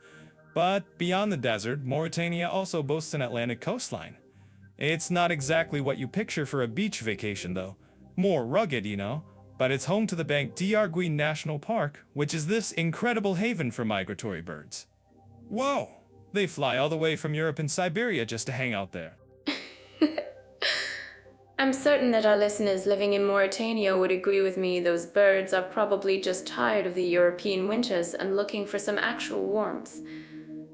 Oh, and speaking of warmer climes, the Adrar Plateau in Mauritania is something else. Imagine ancient cities like Chinyu-It-Ei and Ouadane, just rising out of the desert, surrounded by palm-filled oases. Wow, it's like stepping into a movie set, only without the craft services. Those rock formations there are truly breathtaking. If those rocks could talk, they'd probably just complain about the heat. Ouch. But let's hop over to Sweden, shall we? From sand dunes to what's essentially a giant, green, watery blanket. Sweden is practically one big forest. We're talking vast, dense toggle forests stretching for miles. I imagine bears wondering, are we ever going to get to an actual open field? Those bears are probably thinking, finally, some peace and quiet away from Leo's jokes. And it's not just trees. Sweden has thousands and I mean thousands of lakes. Wow. You got giants like Vannier and Invetterns, which are practically inland seas. Oh, you could get lost in one of those for a whole week and still not see the same shore twice. I'm actually curious about what our listeners think about this. Do you prefer endless desert or endless lakes for your vacation? I prefer endless coffee, but that's a different discussion. Speaking of water, Sweden's coastline is just as impressive. We're talking about incredible archipelagos, especially around Stockholm and Gothenburg. Oh, it's all these rocky islands, little coves, and hidden beaches. It's like nature decided to throw a whole bunch of confetti into the sea, and it all landed perfectly. Though I bet kayaking through all that is a nightmare for someone who gets easily disoriented. You'd probably end up paddling back to Mauritania, Leo. But the beauty doesn't stop at the water's edge. Sweden also has the Scandinavian mountains in the north with Ibinika as being the highest peak. Wow! Perfect for anyone who thinks climbing a big cold rock sounds like a fun Saturday afternoon.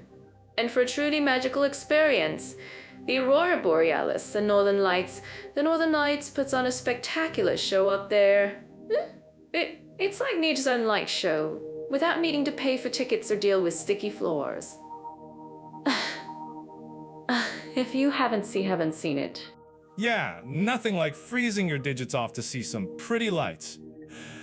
I'd rather watch it from a warm cafe window. but you're right, it's absolutely stunning. And in summer, you get the midnight sun up north where the sun just refuses to set. Whoa, it's perfect for anyone who wants to argue with their body clock for days on end. I imagine the locals just say, is it morning, afternoon, or is the sun just being stubborn again? Stubborn sun, I love it. So, whether you're into the vast, ancient beauty of Mauritania's deserts and oases, or Sweden's lush forests, countless lakes, and dramatic northern skies, both countries really pack a punch in the natural wonder department.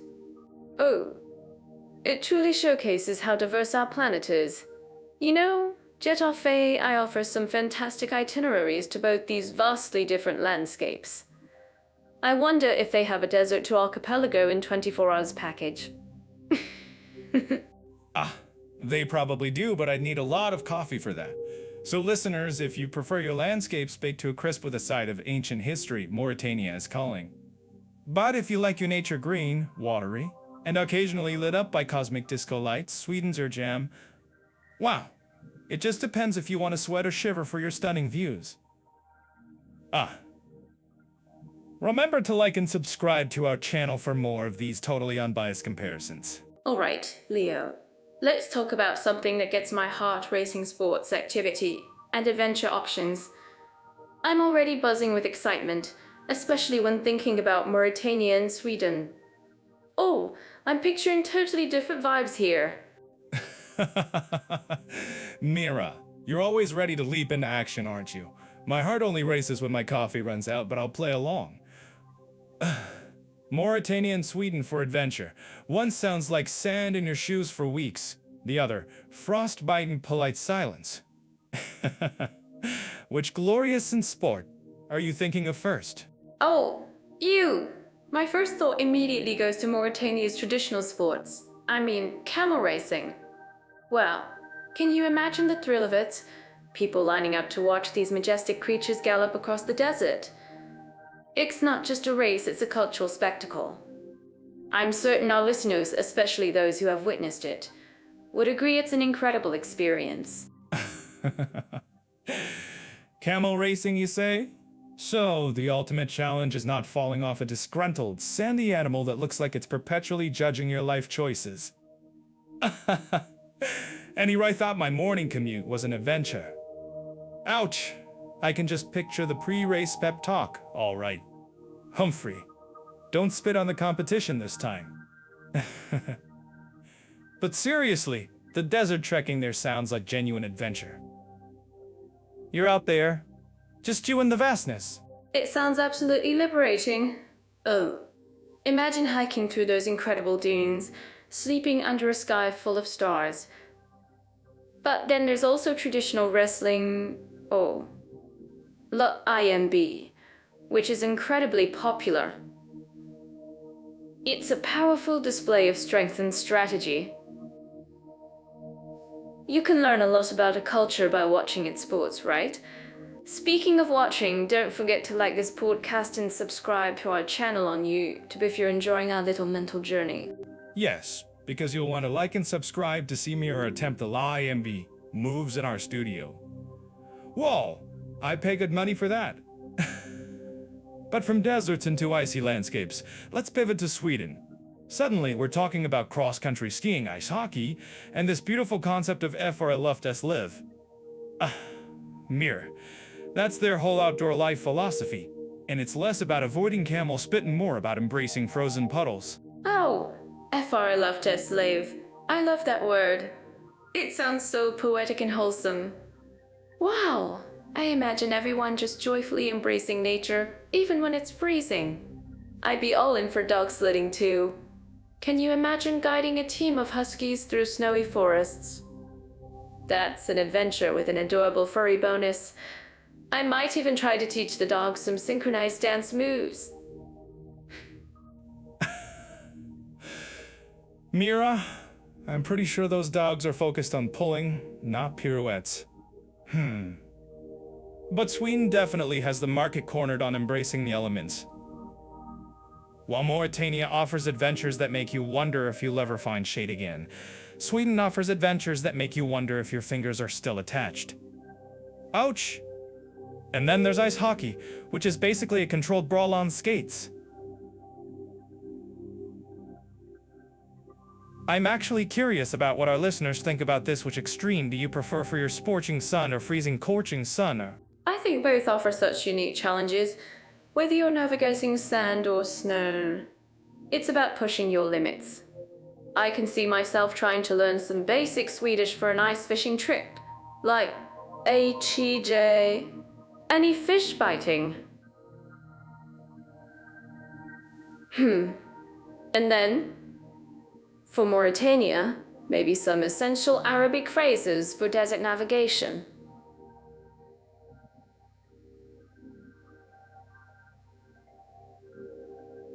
It's all part of the adventure, isn't it? It is. Ooh, and speaking of navigating, remember that if you're ever planning your own adventure to either of these wildly different places, Jet Alfay is your go-to for all the planning details. They'll probably even tell you whether to pack sunscreen or thermal underwear first. From the desert heat to the Nordic chill, both countries certainly pack a punch when it comes to getting your adrenaline pumping, albeit in very different ways. Absolutely. Well, whether you prefer the raw, rugged beauty of Mauritania's desert and its traditional displays of strength, or the serene, yet exhilarating, embrace of Sweden's outdoor lifestyle and winter sports, there's an adventure waiting for everyone. It really comes down to your personal taste for environmental drama. Let's talk about nightlife and entertainment venues, because after all that serious talk about economies and legal systems, we need to loosen up a bit. Now, Leo, you've been to some pretty quiet places. How do you think Mauritania's tax up in the after-hours scene compared to, say, the vibrant clubs of Sweden? Mira, comparing Mauritania's after-hours to Sweden's clubs is like comparing a quiet, thoughtful tea ceremony to a full-on techno festival. You're not going to find thumping bass lines and flashing lights on every corner in Now Hakat.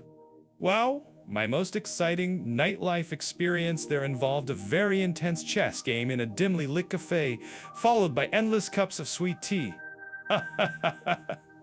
Ooh, a chess game as nightlife. I love it.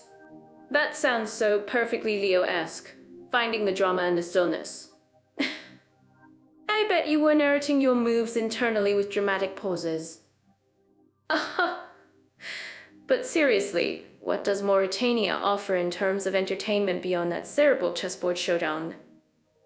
I'm picturing lively markets, perhaps some traditional music or storytelling, because every culture has its own way of unwinding. I'm certain that our listeners living there would agree with me. There's always something.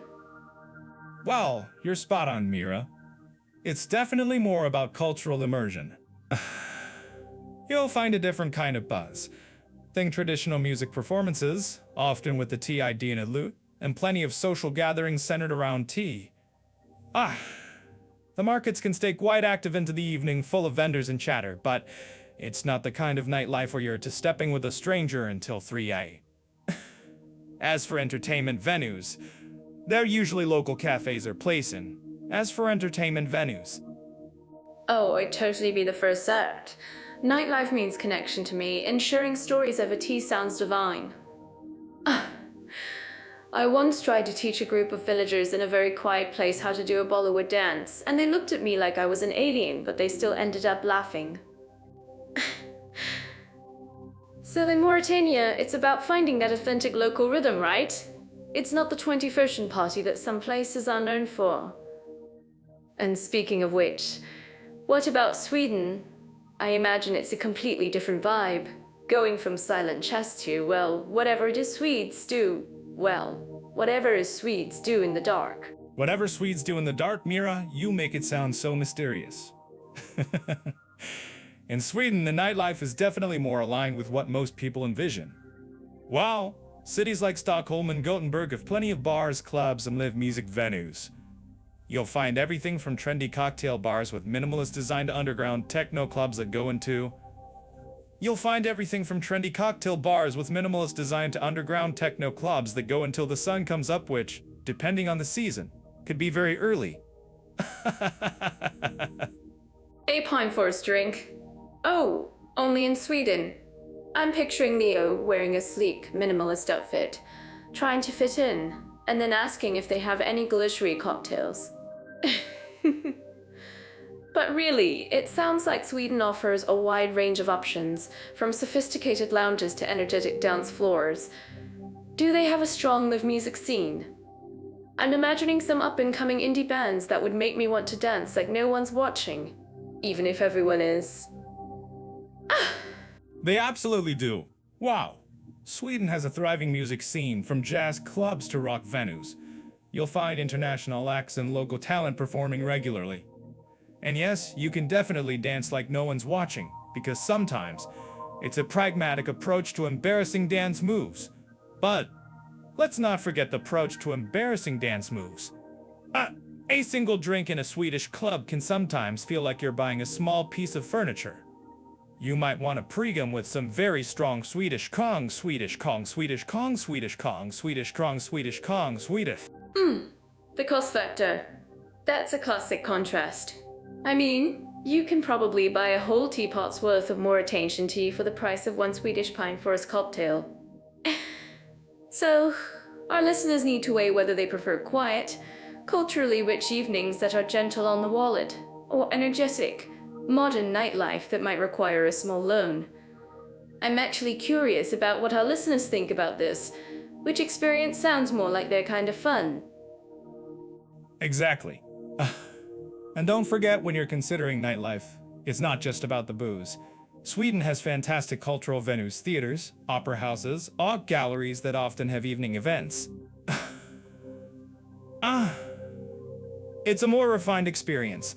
In Mauritania, the nightlife is more about the human connection, the shared space, and the rhythm of conversation. There's an honesty to it. If you tried to order a pine forest cocktail in Mauritania, they'd probably just hand you a pinnacle and a confused look. A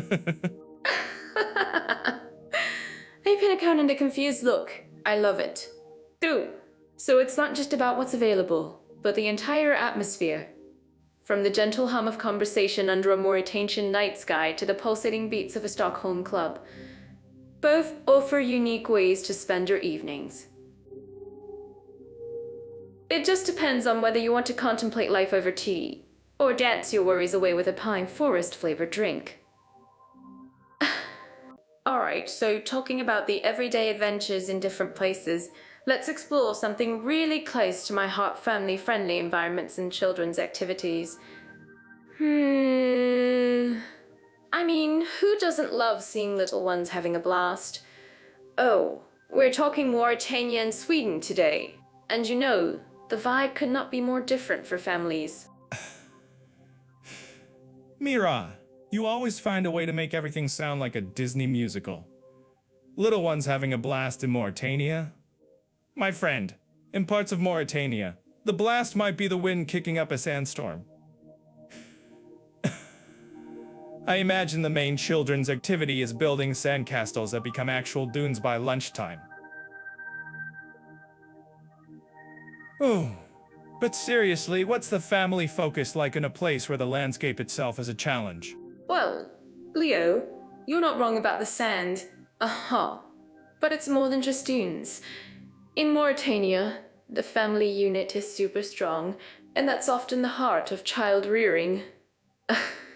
It's less about structured playgrounds and more about communal living. Kids are often playing together in extended family groups, learning through storytelling and traditional games. Well, it's a very community-driven upbringing. I'm certain our listeners in Mauritania would agree with me here. Community-driven, huh?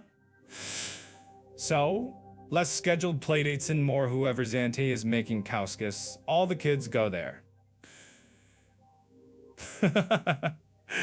I can just picture it, a child's activity schedule consisting of chase the goat and help herd the camels. Oh, makes my highly caffeinated brain wonder if Swedish kids ever get that kind of spontaneous, unstructured desert adventure. I bet their parents would need a government-issued risk assessment form first. Whoa, that's a bit harsh, Leo. But speaking of Sweden, it's almost the complete opposite in terms of structured support. Wow, they're like the gold standard for family benefits. We're talking ridiculously generous parental leave, affordable high-quality daycare, and public parks that look like they were designed by elves.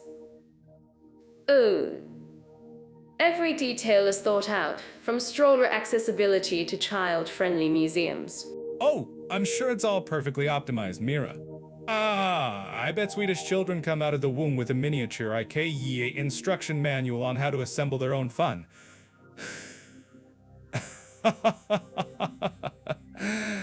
I can just see Chapter 3 optimal with chip distribution for playground safety.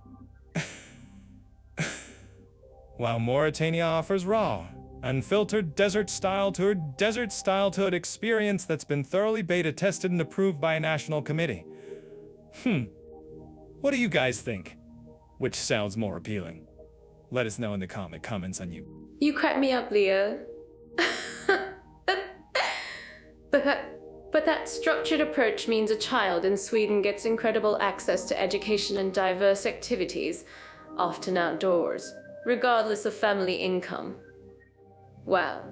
Imagine living somewhere where you know your child is always safe, always stimulated, and always has access to green spaces or a museum designed just for them. Ooh, it's a parent's dream. Even in cold weather, they have fantastic indoor playlands. Sure, a parent's dream if that dream involves a tightly regulated, incredibly safe, yet perhaps slightly predictable existence. I'm not knocking its safety as paramount, of course.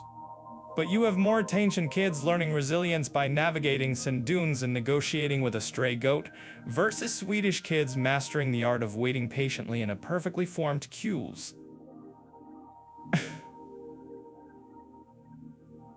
Both valuable skills, I suppose. Oh, don't forget, folks, for more detailed comparisons on how these countries stack up. Exactly. And what I find fascinating is the cultural difference in what child-friendly even means. In Mauritania, it's the warmth of communal care, extended family, and traditional practices that create a supportive environment. Wow. In Sweden, it's a meticulously planned welfare state ensuring every child has opportunities and support from cradle to adulthood. It's a fascinating look at how different cultures prioritize the youngest members. It really is. So, if you're a family looking for a simpler, community-centric upbringing, maybe Mauritania's open spaces and close-knit family ties might appeal, despite the environmental challenges. But if you crave top-tier public services, safety, and a highly organized environment where child welfare is practically a national sport, then Sweden is your champion. Just make sure you bring a good dust mask for Mauritania, or a very detailed itinerary for Sweden. Leo, our next topic, LGBT-friendly atmosphere, is definitely one that shows a huge spectrum across the globe. And for our two countries today, Mauritania and Sweden, that spectrum feels particularly vast. It's one of those subjects where my usual festival atmosphere might just need a tiny pause. Yeah, Mira, you can almost hear the crickets chirping in one corner and a full-blown rainbow parade in the other. Mauritania, for instance, isn't exactly sending out glitter cannons. Whoa! In fact, the legal system has some pretty stark penalties for same-sex relations, including the death penalty in some interpretations. It's not the kind of place you'd spontaneously decide to come out over a cup of mint tea. Ouch. Oh, that's just heartbreaking to hear. It truly makes you stop and think about the fundamental human right to love and be who you are, doesn't it? My heart just sinks imagining living under such fear.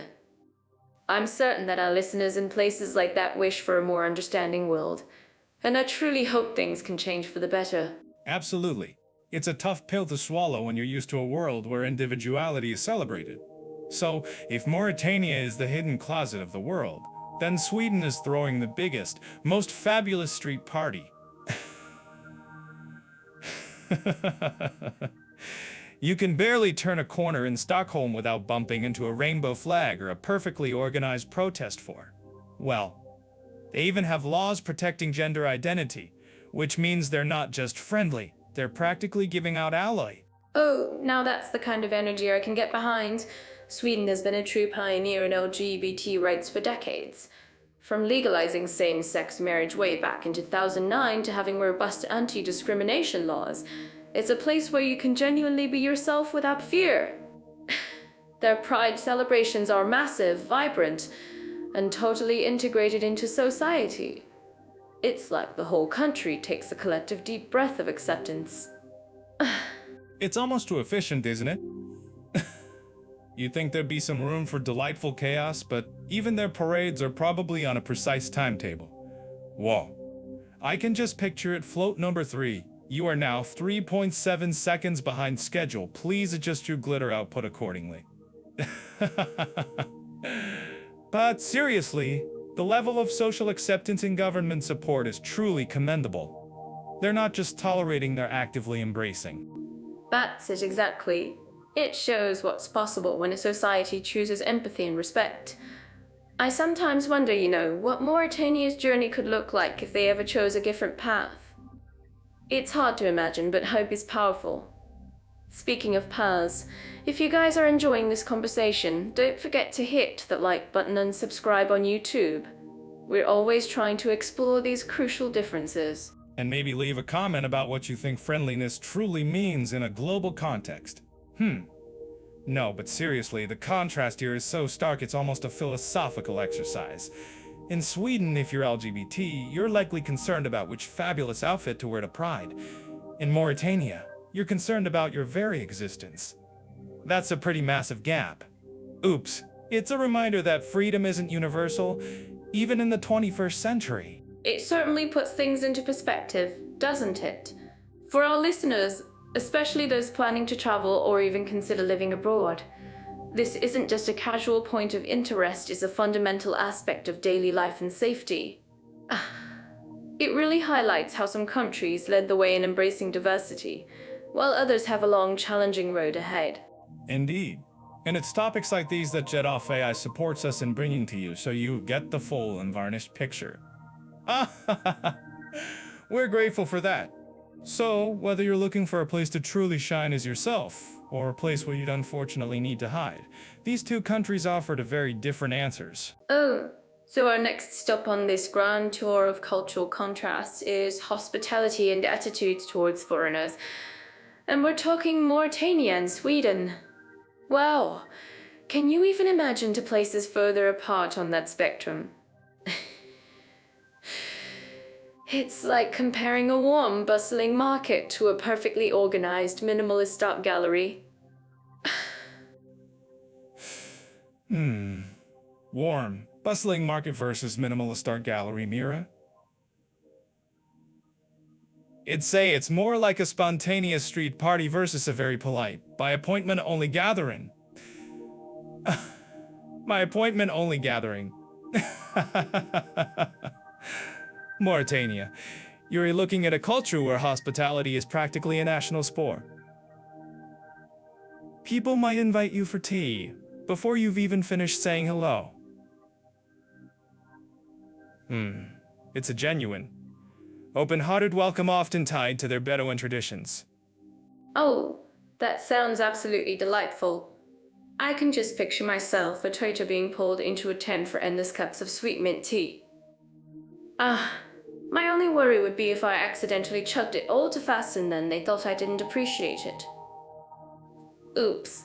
I'd probably end up doing a happy little dance to show my appreciation, even if it was just for the sand. Leo, I'm certain that our listeners living in Mauritania would agree with me. That kind of immediate warmth just melts your heart, doesn't it? Yes, Mira.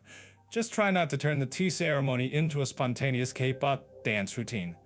I'm sure it's appreciated, but perhaps in a more understated fashion. While Mauritanians are known for their profound generosity, it's also a deeply traditional society.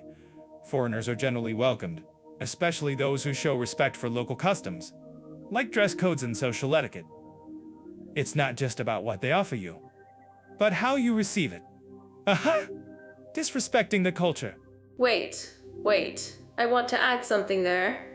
Speaking of traditions, I once heard about the Mauritanian tea ritual taking hours. Whoa. It's made in 3 rounds, each with a different taste and meaning. One for life, one for love, and one for death. Isn't that profound? Whew. It's not just a drink, it's a whole philosophy. It'd probably be so captivated it'd forget to ask for sugar, then politely try to sip a super bitter tea with a huge smile. That's the kind of dedication to hospitality I adore. Yes, Mira, a multi-art tea ceremony sounds like a delightful test of patience and bladder control. In contrast, if you're looking for a quick 5-minute FIKA break, Sweden is your country. Their approach to hospitality is, shall we say, more subtle. Swedes are polite, respectful of personal space, and very private. They won't spontaneously invite you into their homes for a 3-course meal just because you asked for directions. Ooh. Oh, I was just about to ask that. So, it's not that they're unfriendly, it's just that their warmth expresses itself differently.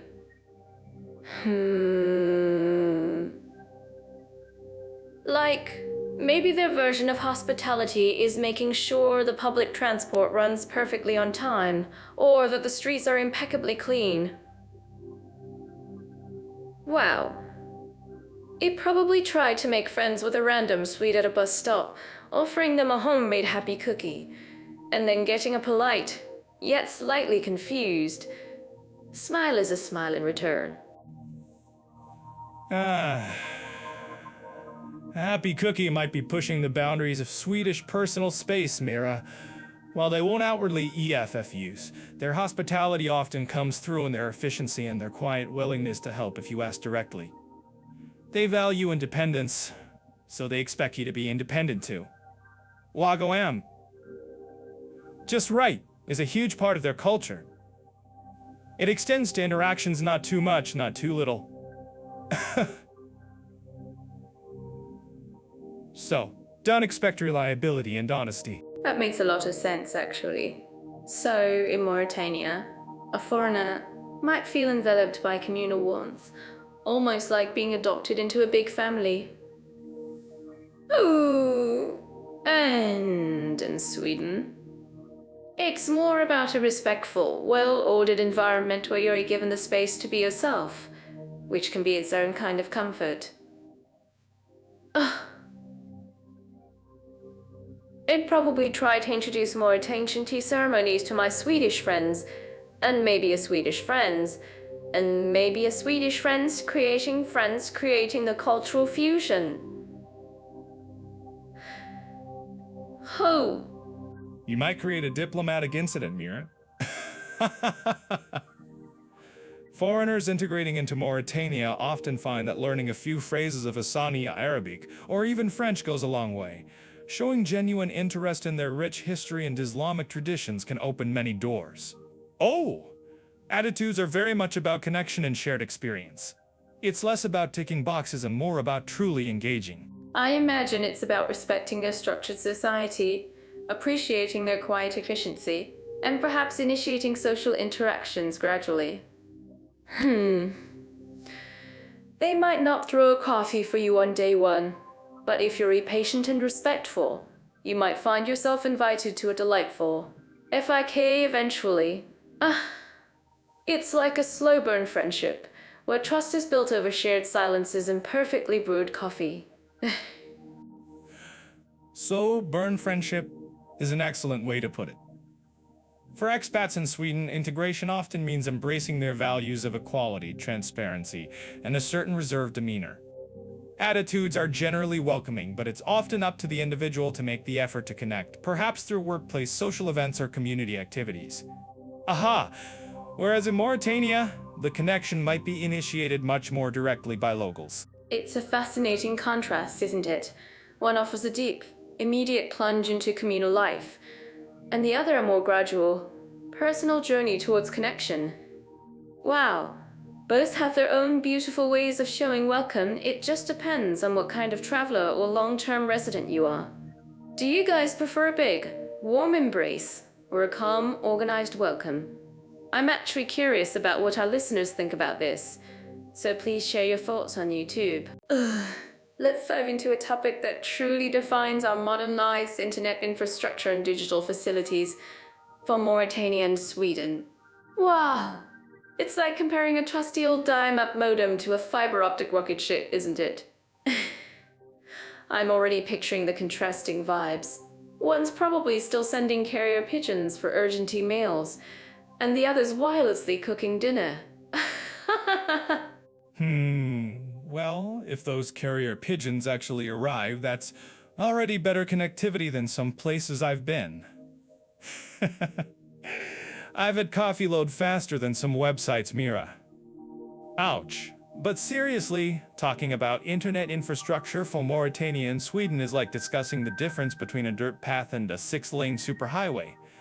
You're going to see a few speed bumps in one, and in the other, well, you'll probably be passed by someone on a self-driving unicycle. A self-driving unicycle, I love it. That's exactly the kind of energy I expect from Sweden. Wow! I imagine their public Wi-Fi is so reliable, you could stream a 4K movie while riding a reindeer through a blizzard. Ooh. They're like the digital darlings of Europe, pioneering smart cities and almost entirely cashless societies. I'm certain that our listeners living in Sweden would agree with me. Whoa. I heard you can barely find a coin there. It's all just tap and go for everything from an FIK to your set. Yeah, tap and go until your battery dies, then what? I always wonder what happens to their sarcasm levels when they can't pay for coffee with actual cash. But you're right, Sweden is practically living in the future. Their fiber optic networks are legendary, almost like every home is its own mini data center. Meanwhile, in Mauritania, you're looking at a different landscape entirely. While mobile internet is slowly expanding, especially in urban centers like Nouakchott, it's a bit more of a treasure hunt. Oh, that's so true. Smartly finding a signal near that one tall tree is a skill many travelers, including myself, have perfected. Oh, so speaking of accessibility, do you think people in Mauritania are more reliant on mobile data, given the potential challenges with fixed broadband? I mean, I'm always glued to my phone, but in some places, it's less about social media and more about essential communication. Well, talk about the details on Jet or Fai. By the way. Absolutely, Mira. In Mauritania, mobile data is often the primary and sometimes only way many people connect to the internet. While 4G is present in some areas, it's not the ubiquitous, blazing fast experience you'd find in, say, Stockholm. You're often dealing with fluctuating speeds and coverage. I'm actually curious about what our listeners think about this. If you think this is wrong, please let us know in the comments. I've heard stories of people traveling significant distances just to find a spot with a stable connection. KTOK commitment, yes. It makes you appreciate those little moments of digital luxury, doesn't it? In Sweden, on the other hand, it's not just about digital literacy and a tech-driven lifestyle being woven into every fabric of society. From online banking to e-health records and even digital education platforms, they've embraced it all. Wow, I bet their grandmas are coding apps in their spare time. Yeah, their grandmas probably have better broadband than my studio sometimes. But you hit on a key point: integration. In Sweden, digital facilities aren't just innate, they're foundational. Their government services are remarkably online, and they've invested heavily in making sure everyone has access and the skills to use it. It's a journey, not a sprint. It's a huge enabler for innovation and efficiency. In Mauritania, the focus is more on basic access and bridging that initial gap. Efforts are being made to expand mobile networks in that initial gap. Exactly. And that journey is so important. So, what about the potential for digital nomad hubs or tech startups in Mauritania, Ben?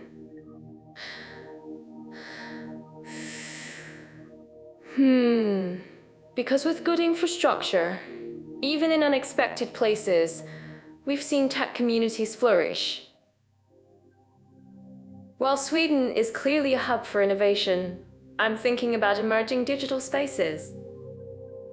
Do you think there's a burgeoning scene, even if it's small? Or is the infrastructure still too much of a hurdle? So, I think that we can counter that. That's a sharp question, Mira. While Mauritania isn't exactly Silicon Valley by the Sahara, there are certainly entrepreneurial spirits at play. You'll find pockets of innovation, especially among younger generations, but the fundamental infrastructure is indeed a significant hurdle for scalable tech startups or attracting digital first.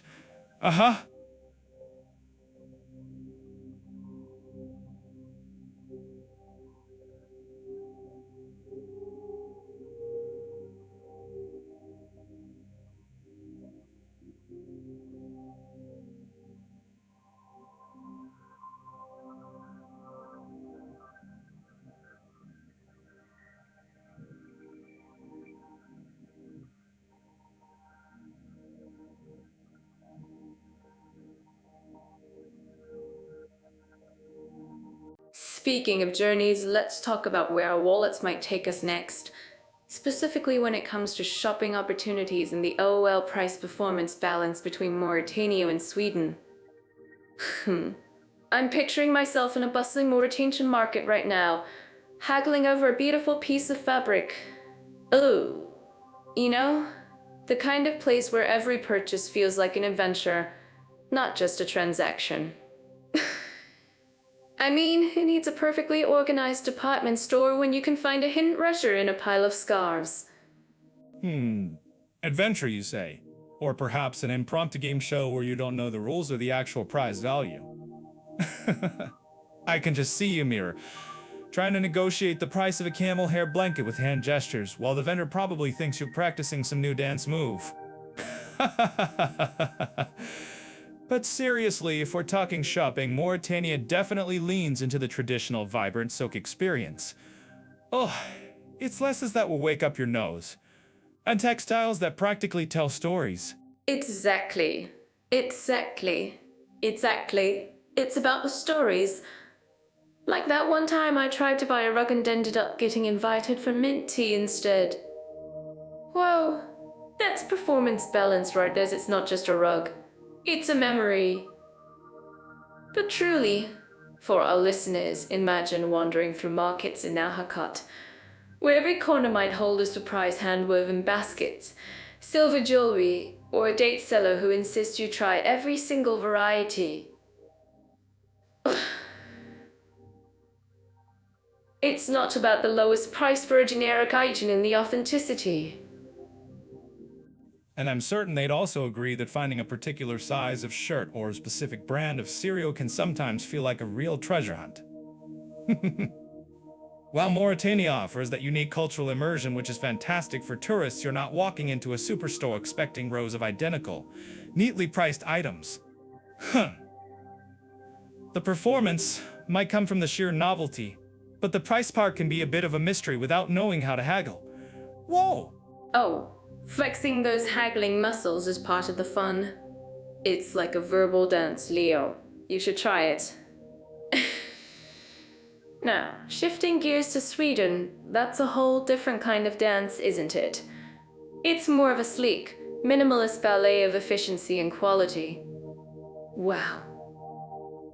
You're probably not going to find yourself in a heated negotiation over the price of a designer lamp in Stockholm. Instead, it's about clear labels, well-designed products, and probably a perfectly brewed cup of coffee while you decide. Right, in Sweden, you're not battling wits with a vendor, you're battling the urge to buy everything because it's so impeccably designed. Swedish shopping is all about high quality, sustainability, and functionality. Think IKEA, but also high-end fashion electronics. and incredible home goods. The price tags might make your eyes water a bit, ouch. But the quality usually means whatever you buy will last. It's a classic case of you get what you pay for, often with a premium. Your outfits, Leo, are a story for another podcast. But you're right, Sweden definitely leans into that investment shopping philosophy. Oh, it's less about impulse buys and more about thoughtful purchases that fit their design-forward lifestyle. For listeners thinking about picking up some souvenirs, you'll find amazing local crafts and brands, but don't expect Mauritanian market prices. Well, it's apples and oranges, or rather, handcrafted silver earrings versus a meticulously designed wooden toy. And probably taxed like an apple and an orange and then some. Look, if you're in Sweden, you're embracing the idea that quality comes at a cost, but that cost is often justified by the durability and ethical production. You're not going to find many bargains in the traditional sense, but you'll find excellent value in terms of longevity and design. It's a place where second-hand stores are also incredibly popular, offering a sustainable way to get high-quality items at a lower price. That's a great idea, Leah. Speaking of recommendations, if you're after a unique shopping tale, Mauritania wins hands down. But if you want something that's guaranteed to work and look good for years, Sweden has your back. I'm actually curious about what our listeners think about this. Which kind of shopping adventure do you prefer? Is it the thrill of the haggle or the calm confidence of quality? Let us know in the comments on YouTube. The calm confidence of quality, or the quiet dread of seeing your bank balance after a trip to a Swedish furniture store.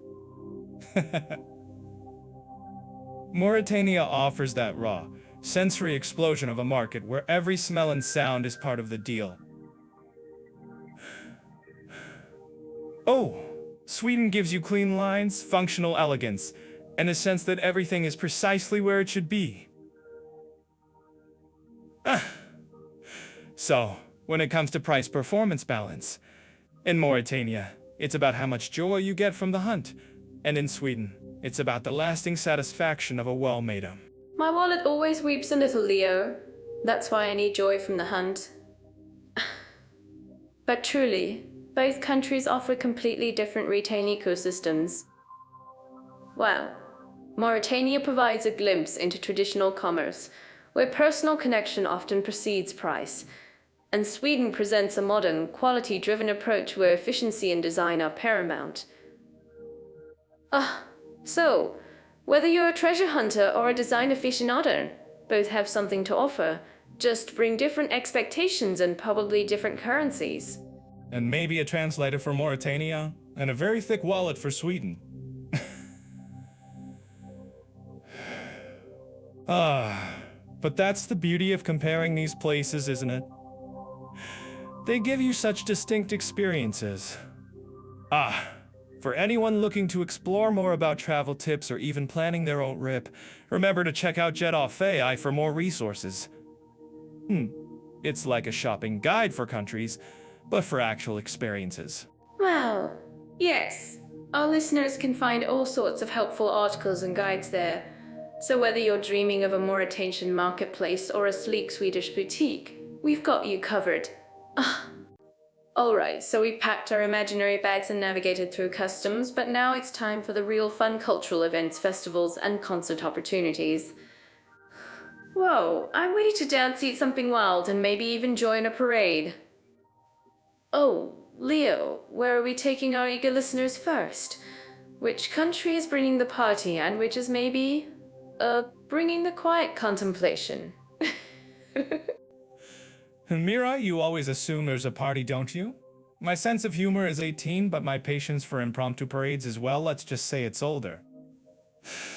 Today, we're looking at Mauritania and Sweden. One of those countries will make you ponder the vastness of the desert. The other will make you ponder if you really need to take off your shoes indoors. We're diving into their cultural calendars, from annual celebrations to music scenes and rich traditions. So grab your coffee, hopefully not spilling it like someone I know, and let's spilling it like someone I know. Oh, come on, Leo. I cleaned that up, mostly. Ouch. So, Mauritania first. I'm imagining vibrant colors, ancient stories, maybe some incredible music. Tell me, what's the vibe there when it comes to festivals?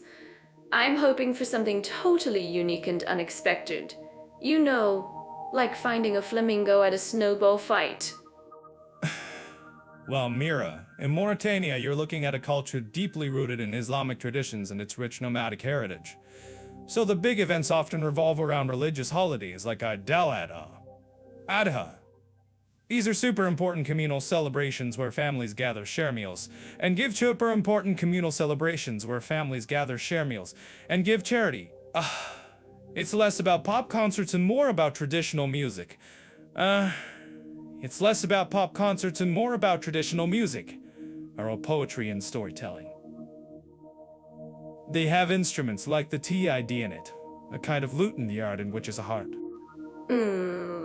That sounds beautiful. Storytelling and traditional music. I love that. Wow, I can just picture myself sitting around a campfire in the desert listening to ancient tales, maybe attempting to play the odd and probably badly. Oops.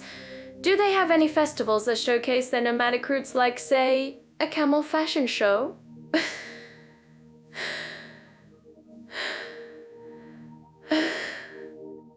I'm genuinely curious. I'm certain that our listeners living in Mauritania would agree with me that their cultural scene is truly unique. A camel fashion show, Mira, you're full of ideas.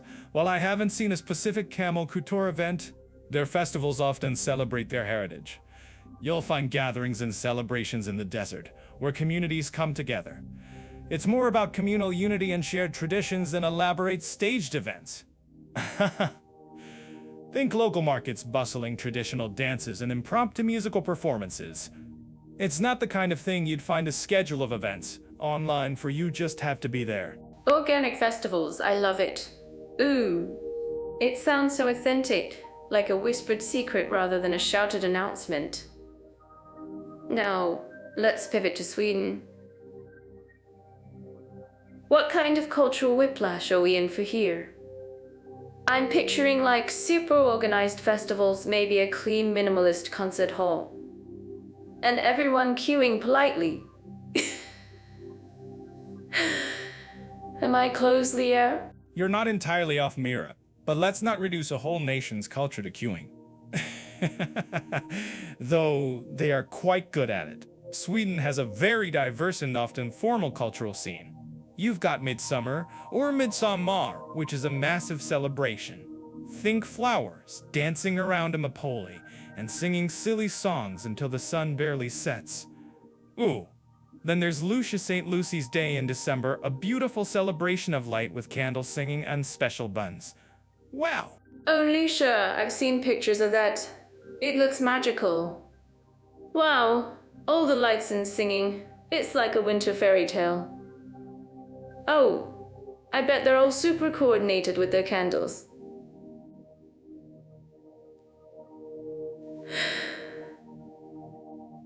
Speaking of musics, Sweden is famous for its pop artists, right?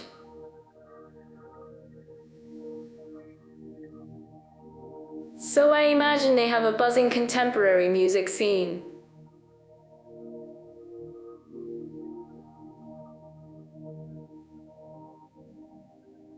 Absolutely. Sweden has given the world some legendary pop music, and their contemporary scene is incredibly strong. They have a thriving ecosystem of music festivals from pop and electronic to metal. Way Out West is a big one, attracting international acts. And of course, you can't forget the formal Nobel Prize ceremony and its associated concert, which is a very highbrow cultural affair. Yeah, it really highlights the spectrum of what cultural event can mean. Wow, from soulful desert poetry to world-renowned pop concerts and Nobel ceremonies.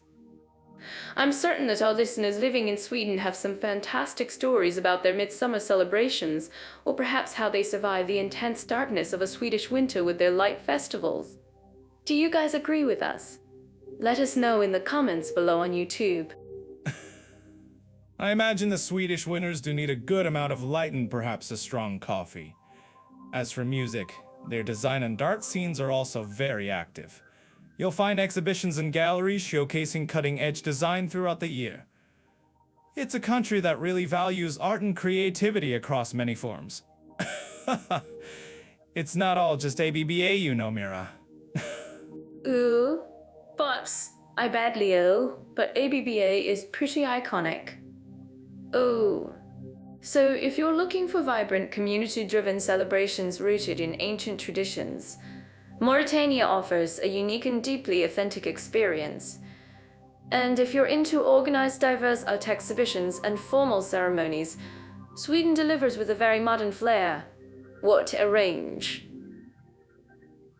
And for more insights on what each country offers, definitely check out Jetro.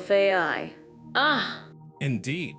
Whether you prefer the intimate storytelling of a Mauritanian gathering or the grand spectacle of a Swedish music festival, both countries offer rich opportunities to immerse yourself in their culture. It just depends on if you want to bring your dancing shoes or your listening ears. You mean for me, learning a new language is like unlocking a whole new level in a video game. Oh, suddenly you get all these secret conversations and inside jokes. So when we talk about Mauritania and Sweden, I'm just picturing the ultimate linguistic adventure. Imagine the sheer joy of trying to grasp Hassaniya Arabic. Wow! Mira, you probably tried to order a coffee and accidentally joined a nomadic camel caravan. Oops. Mauritania's got Arabic, sure, but then there's French Pula AR. Saninke wall off its like linguistic obstacle course. You'd need a separate brain for each dialect. I'm certain that our listeners living in that country would agree with me that it's no easy feat. But that's the beauty of it, Leo. You'd be totally immersed, a sponge soaking it all in. You'd be forced to learn, not just from a textbook, but from vibrant street markets and lively conversations. Think of the stories you'd collect just trying to haggle for a date. Wow, you'd probably come back speaking 5 languages with a Mauritanian accent. Or I'd come back with 5 different names because everyone understood something else. And let's not forget the sheer availability of formal learning. In Mauritania, you're looking at a lot of point and nod. And hoping for the best. It's less language, school, and more. Survival course. Ouch. Speaking of survival, our Jetro site has some great travel tips for those brave enough to dive in. Well, since we mentioned structured learning, what about Sweden then? It's like going from linguistic free-for-all to a highly organized system. Huh? You've got your Swedish for Immigrants. The SFI program's all ready to guide you. It's like they hand you the IKEA instructions for integration. Yeah, instructions for a language where SJE sounds like you're trying to cough up a small fjord. Oops. And let's be honest, how many foreigners in Sweden actually need to master Swedish when everyone and their dog speaks perfect English? It's a convenient crutch that makes true immersion feel optional home. I'm actually curious about what our listeners who moved to Sweden think about this. Do you always default to English? Let us know in the comments on YouTube. That's true, Leo. But even with English as a fallback, there's a strong cultural push to learn Swedish. It's about genuine integration, being part of the community, not just a visitor. Plus, think of the fantastic cultural nuances you'd miss if you didn't speak the language. How would you understand all those subtly sarcastic Swedish jokes? I just assume they're all about flat-pack furniture and herring. But seriously, the ease of access to language education in Sweden is a massive advantage. You don't have to wander through the desert hoping to stumble upon a Rosetta Stone tablet. You just sign up, show up, and probably get free coffee while you learn. Though, I bet the coffee isn't as good as the coffee in our Jetro studios.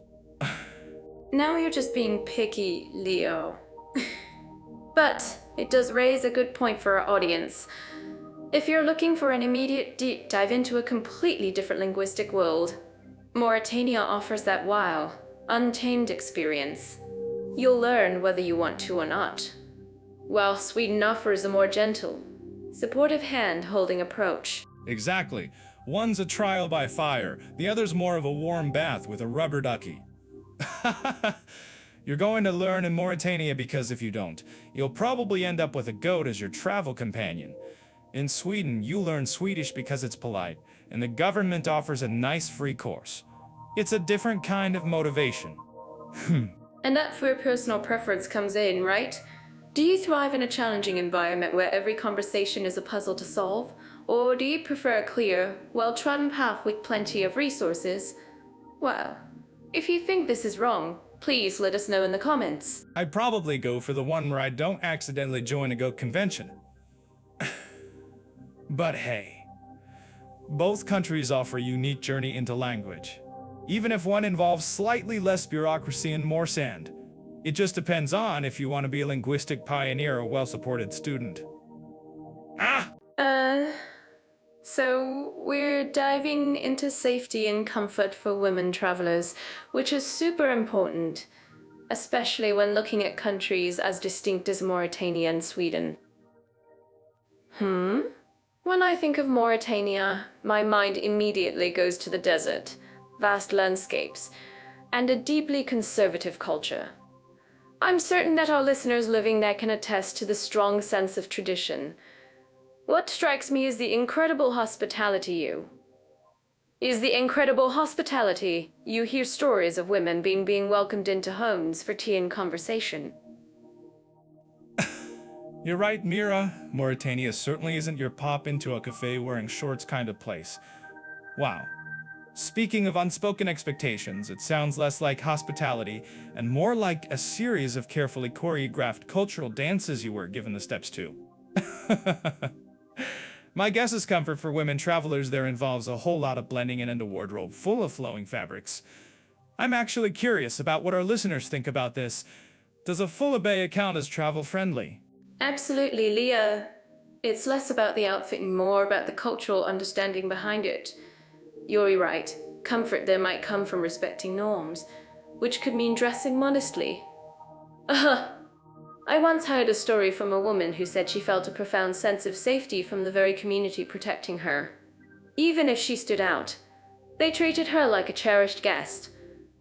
Oh, but then again, you also hear about the challenges, the occasional persistent stares or unwanted attention. It's like a cultural tightrope walk, and I'd probably trip halfway across. A tightrope walk in a full abaya, no less. Imagine the wind resistance. You bring up a good point, though, about the community. In some conservative cultures, while individual interactions might be tricky, the broader community can act as a protective layer. It's like you're an outsider. But you're an outsider. But you're elastic, and we'll keep an eye on you. Let's be realistic. In major cities like Nawaka, it's nothing compared to a small, tight-knit village. Oh, you're right, Leo. That anonymity in big cities changes everything. It's like the Wild West of personal space. Now, shifting gears to Sweden, the landscape of safety and comfort for women travelers completely transforms, doesn't it? Wow. Here, we're talking about a country synonymous with gender equality and progressive values. I imagine solo female travelers often feel incredibly empowered and safe there, with robust legal protections and a general respect for personal autonomy. Liberating indeed. You go from having an entire village watching your back to a society where most people wouldn't even make eye contact if you tripped and fell, just to preserve your personal bubble. In Sweden, safety isn't just a cultural norm, it's practically written into the national constitution, and then some. Wow! For women, it's generally a very safe place, thanks to strong laws against harassment and discrimination, and a highly visible, trustworthy police force. Katie, Amy. That's exactly it. The contrast is astonishing. In Sweden, The comfort comes from a sense of independence and being able to explore freely, without constantly having to look over your shoulder or consider your attire. Aha! You can walk alone at night in most urban areas and feel relatively secure, which is a huge psychological comfort for women. Of course, no place is entirely free of issues, unfortunately. Crime can happen anywhere. But the underlying social sofa make a world of difference. Empowering autonomy versus protective hospitality, I like that. Though, let's be honest, in Sweden, if you needed a hug, you'd probably have to book an appointment 3 weeks in advance. The culture of personal space is so strong. But seriously, for women travelers, Sweden offers a kind of freedom that few other places can match. That's incredibly valuable. You're far more likely to worry about the cost of a coffee than about your personal safety, which is a luxury in itself. You're probably right about the hug appointment, Leo. Oh, but for many women, that sense of freedom to navigate public spaces without constant vigilance is paramount. In Mauritania, you might find warmth and communal care, but it comes with a certain social contract. In Sweden, you'll find independence and systemic support. It truly highlights how safety and comfort are defined differently across cultures and legal systems, wouldn't you say?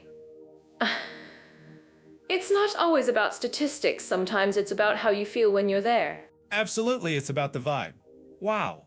In Mauritania, a woman traveler might find comfort in being looked after, even if it feels restrictive. In Sweden, the comfort comes from knowing you're in a society that expects you to be safe and treats you as an equal. To very different paths to potentially similar feelings of security, but the journey to get there couldn't be more contrasting. And remember, if you want to understand these nuances more deeply, check out our related articles on Jet Off AI. Our current topic, we compare the legal systems, individual rights, and freedoms into countries. It's like trying to compare a meticulously crafted origami crane to a wild, untamed desert flower, isn't it? Both beautiful, but completely different in structure. We're talking about Mauritania and Sweden today, and trust me, it's a fascinating contrast. You'd think laws are just laws, but oh boy, the nuances. What a ride! Oh, a ride it will be, Mira. More like a roller coaster where one track is a pristine, straight highway and the other's a camel path through a sandstorm. Legal systems, individual rights, freedom sounds like a lawyer's holiday reading, doesn't it? But seriously, when you look at Mauritania, you're stepping into a blend of Islamic Sharia and old French civil law. It's like two different cookbooks fighting over one pot. And honestly, the Sharia cookbook often gets the bigger spoon. Aha! Whoa, individual suggestions, Leo. That's quite the way to put it. But it's true, when you look at Mauritania, its legal system is largely based on Islamic Sharia law, influencing everything from family matters to criminal justice. And then you have elements of French civil law, a legacy from its colonial past, kind of trying to hold hands in the background. It creates a very unique and sometimes challenging landscape for individual freedoms, especially concerning things like freedom of speech or even, historically. Exactly. So I think that we can target that. Exactly. So while their constitution technically guarantees certain rights, you've got this dominant Sharia interpretation that can sometimes override those. It's like a grand old building with a fancy blueprint.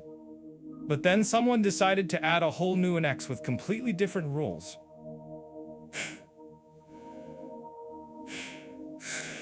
Freedom of expression, for instance, has its limits, particularly if it's perceived as blasphemous. I'm certain that our listeners living in Mauritania would know all about navigating those delicate lines. A complete 180 indeed. Sweden's legal system is almost like the opposite end of the spectrum. It's rooted in a civil law tradition, but it's incredibly secular, transparent, and boasts one of the most independent judiciaries out there. Think robust constitutional protections for human rights, freedom of expression, religion, and assembly. It's all about equality and non-discrimination. Oh, it's like they built their entire society on the idea that everyone gets a fair shot and a loud voice. So I think that we can conquer that. Loud voice, Mira. As long as it's not disrupting the perfectly ordered cues, right? Sweden's commitment to all rights is truly impressive. They even have the Freedom of the Press Act and the Freedom of the Press Act and the Freedom of Expression Act, which basically mean you can say pretty much anything, provided you're not inciting hate speech, which is a fine line some countries struggle with. It's like they've laminated the Bill of Rights and hung it up in every public square. I'm actually curious about what our listeners think about Batland Square. That's a great point, Leah. And it really highlights the stark differences in everyday practices. In Sweden, personal freedom is almost a given. You see high levels of trust in government and institutions, and a strong emphasis on transparency. You want to know what the government's doing? Just ask. It's often publicly available. Now, flip that back to Mauritania, where public morality, influenced by Sharia, often dictates what's acceptable. Oops. This can lead to significant challenges for women's autonomy and for the LGBT community. Yeah, the everyday experience is night and day. Imagine trying to explain Sweden's concept of comprehensive parental leave and gender equality laws in Mauritania. You probably get some very confused looks. Women's rights, for example, are much more advanced and protected in Sweden, ingrained in their legal and social fabric. Ingrained in their legal and social fabric. In Mauritanian Doom Buggy. Both get you places, but interpretations of law can still mean women face significant hurdles regarding marriage, divorce. Oh, a dune buggy. But a fun analogy. But on a more serious note, when we look at landmark cases or current issues, both countries face their own challenges. Mauritania is still battling issues like child marriage and female genital mutilation, despite laws against them. And freedom of the press and blasphemy laws continue to be areas of concern for human rights organizations. It's a constant effort to push for more protections. Well, absolutely. And Sweden, while celebrated for its progressive stance, isn't without its own debates. Especially with a growing immigrant population, and how freedom of speech intersects with hate speech. There's also the constant push-pull of growing immigrant population. There's also the constant push-pull of privacy versus security in the digital age, much like everywhere else, but with that Swedish emphasis on transparency. They cut through the red tape so you don't end up accidentally insulting a camel. Insulting a camel, Leo? Oops, you're really on a roll today. You're really on a roll today. But you're right. Understanding the legal framework is crucial, whether you're just visiting or considering a long-term stay. Sweden really stands as a global example for individual rights and freedoms, while Mauritania, despite its challenges, is slowly evolving, balancing tradition with modern governance. It's a journey, not a sprint. Let's talk about something I'm super passionate about: spa, healthy living, and relaxation opportunities. Oh, when I think of Mauritania, my mind immediately jumps to wide-open desert landscapes and a certain kind of calm. I imagine finding some ancient wisdom for healthy living out there. What about you, Leah? When I hear Mauritania and relaxation, my first thought is usually finding shade. My brain does not immediately conjure images of cucumber slices and mud masks, but I'm open to being proven wrong.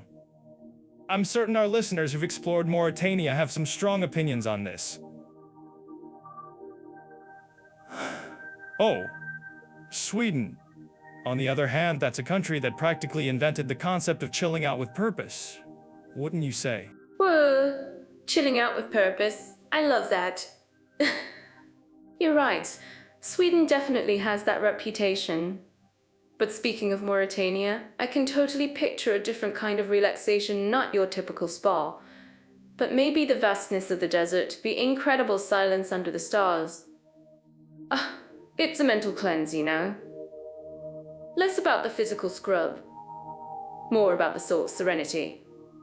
I bet the traditional remedies, or even just sipping mint tea in a bendo and tent, offers its own kind of healthy living experience. You're right, Mira. Perhaps my mind is too fixated on the jacuzzi and fluffy robe definition of relaxation. Oops. In Mauritania, the pace of life itself, especially outside the bustling markets, can be a form of stress relief. I imagine people there find calm and routine in community, and in those quiet desert evenings you mentioned.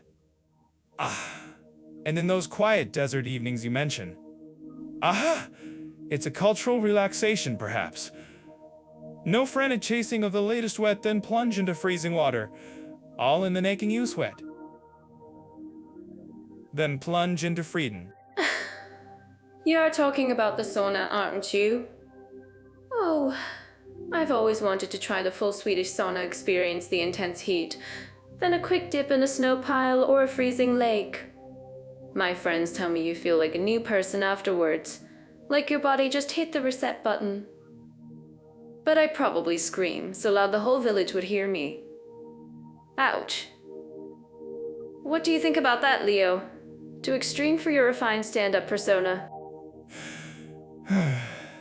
I'd say my stand-up persona is refined. But my tolerance for extreme temperature shifts is, shall we say, questionable. I appreciate the Swedes' commitment, though. It's not just a quick steam, it's a ritual, a social event, a form of communal healthy living. They actually have a word for it, Bastu.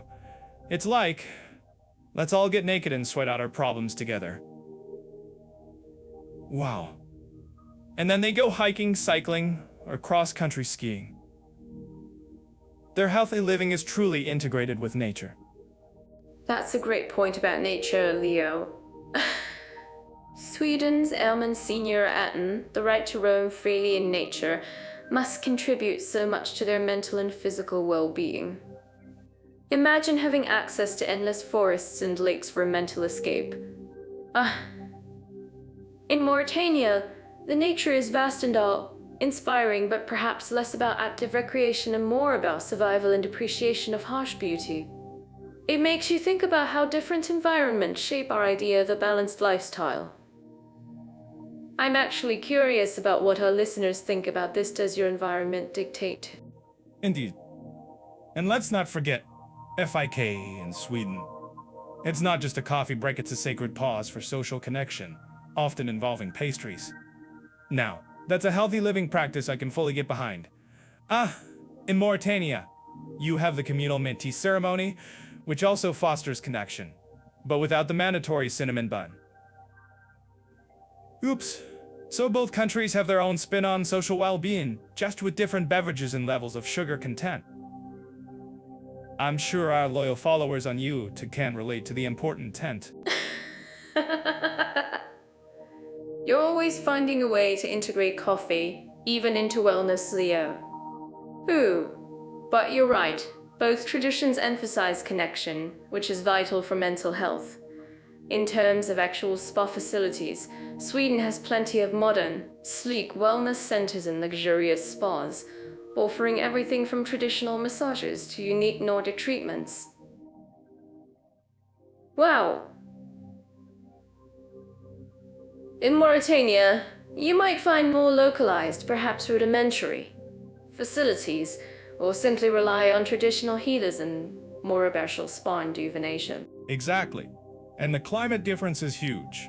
In Sweden, healthy living means embracing the cold, enjoying the long summer days, and finding balance through outdoor pursuits.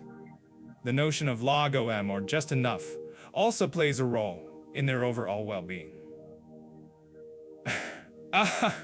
In Mauritania, healthy living is more about adapting to the heat, protecting oneself from the sun, and perhaps a slower pace out of necessity. It's not about just enough. It's about making enough work for you in a challenging environment. Whoa, that's a really smart observation, Leah. It really puts into perspective how culture and environment shape what healthy living means. For some, it's about pushing boundaries with cold plunges. For others, it's finding peace in stillness and simple traditions. Ah, both equally valid, just requiring different packing lists. I mean, a swimsuit might work in both. You'd need a lot more wool in Sweden and a lot more sunscreen in Mauritania. Leah, you know how much I love finding a good rhythm in life, whether it's a new dance step or just the flow of a bustling market. Oh, but for some, that rhythm comes from something much deeper than faith or spiritual journey. Today, we're diving into how Mauritania and Sweden stack up on opportunities for religious and spiritual needs. Talk about a stark contrast, huh? A bustling market rhythm, Mira. My rhythm is usually the frantic tapping of my fingers waiting for my coffee to brew. Aha! And you're absolutely right. These two countries are about as different as my morning mood before and after that first sip. Wow. Mauritania, for instance, is predominantly Muslim. And Islam isn't just a religion there, it's woven into the very fabric of society, from the laws to the daily routines. It's like their spiritual GPS is always on. Imagine the sense of community that creates. I mean, from what I've read, mosques are practically the social hubs, not just places of worship. They even have strong Sufi traditions, which I find fascinating, that mystical, internal quest for connection. Oh, it sounds incredibly rich, almost like a constant spiritual festival. I'm certain that our listeners living in Mauritania would agree with me. Oh, I'm sure they would. Oh, I'm sure they would. Oh, I'm sure they would. Oh, I can picture you trying to find a Sufi dance party and accidentally ending up in a very solemn gathering. Oops, my apologies, Mir. But seriously, the prevalence of Islam in Mauritania means opportunities for Muslim spiritual growth are everywhere. Learning the Quran, participating in community prayers, observing religious holidays. It's all deeply integrated. What's not as prevalent, however, are opportunities for other faiths, right? That's a fair point. Well, the legal framework in Mauritania is based on Islamic law, and while there's a degree of tolerance for non-Muslims to practice privately, proselytizing or converting from Islam is generally not accepted. So, if you're not Muslim, you might find your spiritual menu a bit limited. Aha! But for the majority, it's a deeply immersive experience. It's like living in a constant spiritual echo chamber, in the best possible way. Spiritual echo chamber, I like that. Now, shifting gears to Sweden. If Mauritania is the devout, always on spiritual GPS, then Sweden is like that minimalist mapping app that only shows you the major roads and lets you figure out the rest. Historically, it's Lutheran, the Church of Sweden, but most Swedes are highly secular. Their spirituality often leans more towards individual exploration, nature, or even just FIK. I'm actually curious about what our listeners think about this. Is FIK? FIK as a spiritual practice. I can get behind that. Oh, a mindful coffee and pastry break sounds like pure bliss. For many Swedes, I imagine that quiet connection with nature is their sacred space. Think of those vast forests and serene lakes. Wow, it's less about organized religion and more about a personal journey, which I find incredibly liberating in its own way. It's like my spiritual path, my rules. Exactly. And they're usually too polite to tell you if your spiritual path is veering off course. But despite being highly secular, Sweden is also very open to different faiths, largely due to immigration. You'll find mosques, Catholic churches, Orthodox congregations, a real smorgasbord of spiritual options, if you're looking for organized religion. It's just that the average Swede might be more spiritually fulfilled by a crisp autumn hike than a Sunday service. Oh, I can totally relate to that. Sometimes the best sermon is just the sound of the wind through the trees. But for those who seek community in their faith, Sweden offers a welcoming environment for diverse expressions. It's not about imposing one way, but allowing many ways, which feels very inclusive. Wow! So, whether you're seeking deep traditional roots or a more personal, quiet journey, both countries, in their own unique ways, offer opportunities. You just have to know what you're looking for, right? Absolutely, Mira. It's all about finding your flavor of spiritual nourishment. Mine, as established, is still coffee, with a side of observing the absurdities of life. We've seen Mauritania with its profound, all-encompassing Islamic identity and community, offering a singular, deep path. And then Sweden with its secular-leaning, high individual freedom, and a growing kaleidoscope of diverse faiths, or the quiet contemplation of nature. Both valid, both unique. Indeed. And for anyone out there pondering their own spiritual journey or just curious about these different approaches, remember you can always explore more details on Jet-Off AI. We compile a lot of this information there for you. Wow! That's right. So if you're wondering which country might better suit your spiritual needs, or if you just want to see if FIKA really counts as a spiritual practice, head over to Jet-Off AI. And if you're watching this on YouTube, don't forget to like and subscribe to our channel. Oh, your support helps us keep these fascinating comparisons coming. Wow! Mauritania and Sweden. Talk about two ends of a very long, very diverse spectrum, huh? It's like comparing my wardrobe's neon pinks to Leo's 50 Shades of Grey, but on social equality, respect for minorities, and diversity, both countries are on journeys, just very different ones. 50 Shades of Grey, Mira? Ouch. I'd say it's more like comparing a street food vendor's chaotic spice rack to a meticulously organized Swedish flat-pack furniture store's display. Both have ingredients, just different philosophies on assembly. When we talk about Mauritania, especially, we're looking at a deeply complex tapestry. My observational skills tell me that historical threads don't just disappear overnight, no matter how much you wish them to. Oh, speaking of complex tapestries, Mauritania has some really intricate patterns, right? Historically, there have been these deep-rooted social hierarchies. It's like a very old family tree where some branches got more sunshine than others. But I'm certain that our listeners living there can see the efforts being made now, maybe tiny sprouts of change, to smooth out those differences. Tiny sprouts indeed, Mira. Or perhaps tiny cactus sprouts in a desert trying their best. Mauritania abolished slavery legally, but the legacy, especially for the Heriting community, is a shadow that lingers, affecting everything from land ownership to political participation. It's not a simple poof, it's gone situation. They've got diversity, yes, with various ethnic groups, Moors, Pulayar, Soninke, Wolof, but harmony is often a work in progress, a very long one. Oh, Leo, you and your jokes. But you're right. Understanding the historical layers is key. It's not about pointing fingers, but on the other hand, we have Sweden.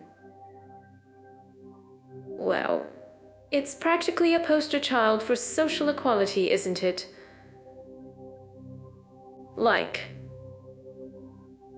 Hello. Textbook example of gender equality. And LGBT rights. Nice to meet you. Whoa, poster child, Mira? More like a meticulously designed brochure complete with stock photos of happy, integrated families and gender-neutral restrooms. Ooh, they've certainly put in the work: robust welfare state, strong anti-discrimination laws, and a real push for consensus. It's almost organized for a comedian like me. I mean, where's the chaos? Where's the drama? My notebook feels strangely empty when I just read about policies in progress. Oh, I'm certain that our listeners in Sweden are nodding vigorously right now, Leo. Sweden has this incredible commitment to protecting minority rights and fostering integration. They even have an official integration policy that's almost as famous as their meatballs. But seriously, the focus on gender equality, It's revolutionary, isn't it? It's like they said, enough with the old rules. Let's dance to a new beat. New beat, Mira, yes. But sometimes that beat skips a few notes. While Sweden champions individual freedoms and equality, their recent history with immigration has stirred some interesting debates. It's not all cinnamon buns and lagom anymore. Oh, whoa. There are discussions around integration challenges or urban segregation, and dare I say, urban segregation. And dare rising nationalist skills tell me that sometimes feels like someone trying to unplug the music at a party. It's a reminder that even the most well-oiled machine can have a loose screw or two. You always find the loose screws, Leo. But that's fair. No country is without its evolving challenges. So while Mauritania is wrestling with centuries-old social structures, trying to pull itself forward, Sweden is trying to maintain its progressive ideals amidst new pressures and a changing demographic landscape. Both are journeys, just from different starting points. It's like one is trying to pave a road through a sand dune, and the other is trying to manage rush hour on a perfectly paved highway. Indeed.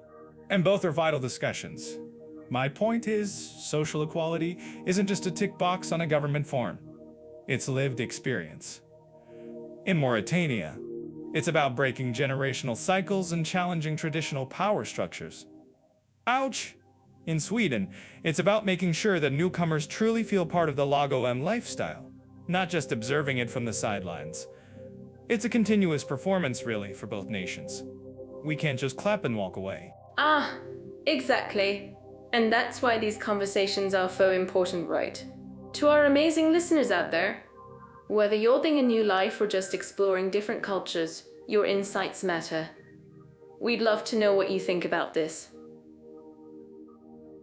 If you have experience in either Mauritania or Sweden, please share your thoughts respectfully in the comments below. We're always learning, just like countries are. And hey, for more deep dives into global comparisons, head over to Jet-Off AI. They support us in bringing these conversations to you. Yeah, and remember to like this podcast if you appreciate me subtly poking holes in Mira's overly enthusiastic descriptions of utopia. Just kidding. Mostly. It's all about perspective, friends. And coffee.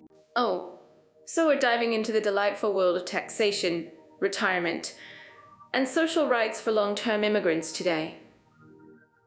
I bet some of our listeners just let out a collective awe of relief, knowing we're finally tackling the real nitty-gritty. It sounds like a super important topic, especially if you're thinking of making a big move, right? Delightful is certainly a word, Mira. I'd go with a labyrinth of forms and bewildering numbers. But yes, it's crucial. I mean, nobody wants to move to a new country, settle down, then realize their retirement plan consists solely of hoping for a friendly neighbor to share their dates. Ouch. So, let's talk about Mauritania and Sweden, two countries with, shall we say, slightly different approaches to social contracts. Well, friendly neighbor to share their dates. Yeah, friendly neighbor to share their pictures, Leo. Well, let's start with Mauritania.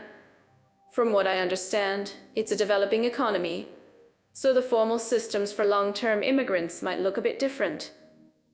I'd imagine taxation isn't as complex as, say, trying to understand quantum physics, right? Dude, you'd think so. But sometimes the lack of a clear system can be its own kind of complexity. For long-term immigrants in Mauritania, taxation exists, of course, but it's often more tailored to local economic realities. Income tax, consumption taxes, all that jazz. But don't expect a neatly packaged guide like you'd find for, well, almost anywhere else.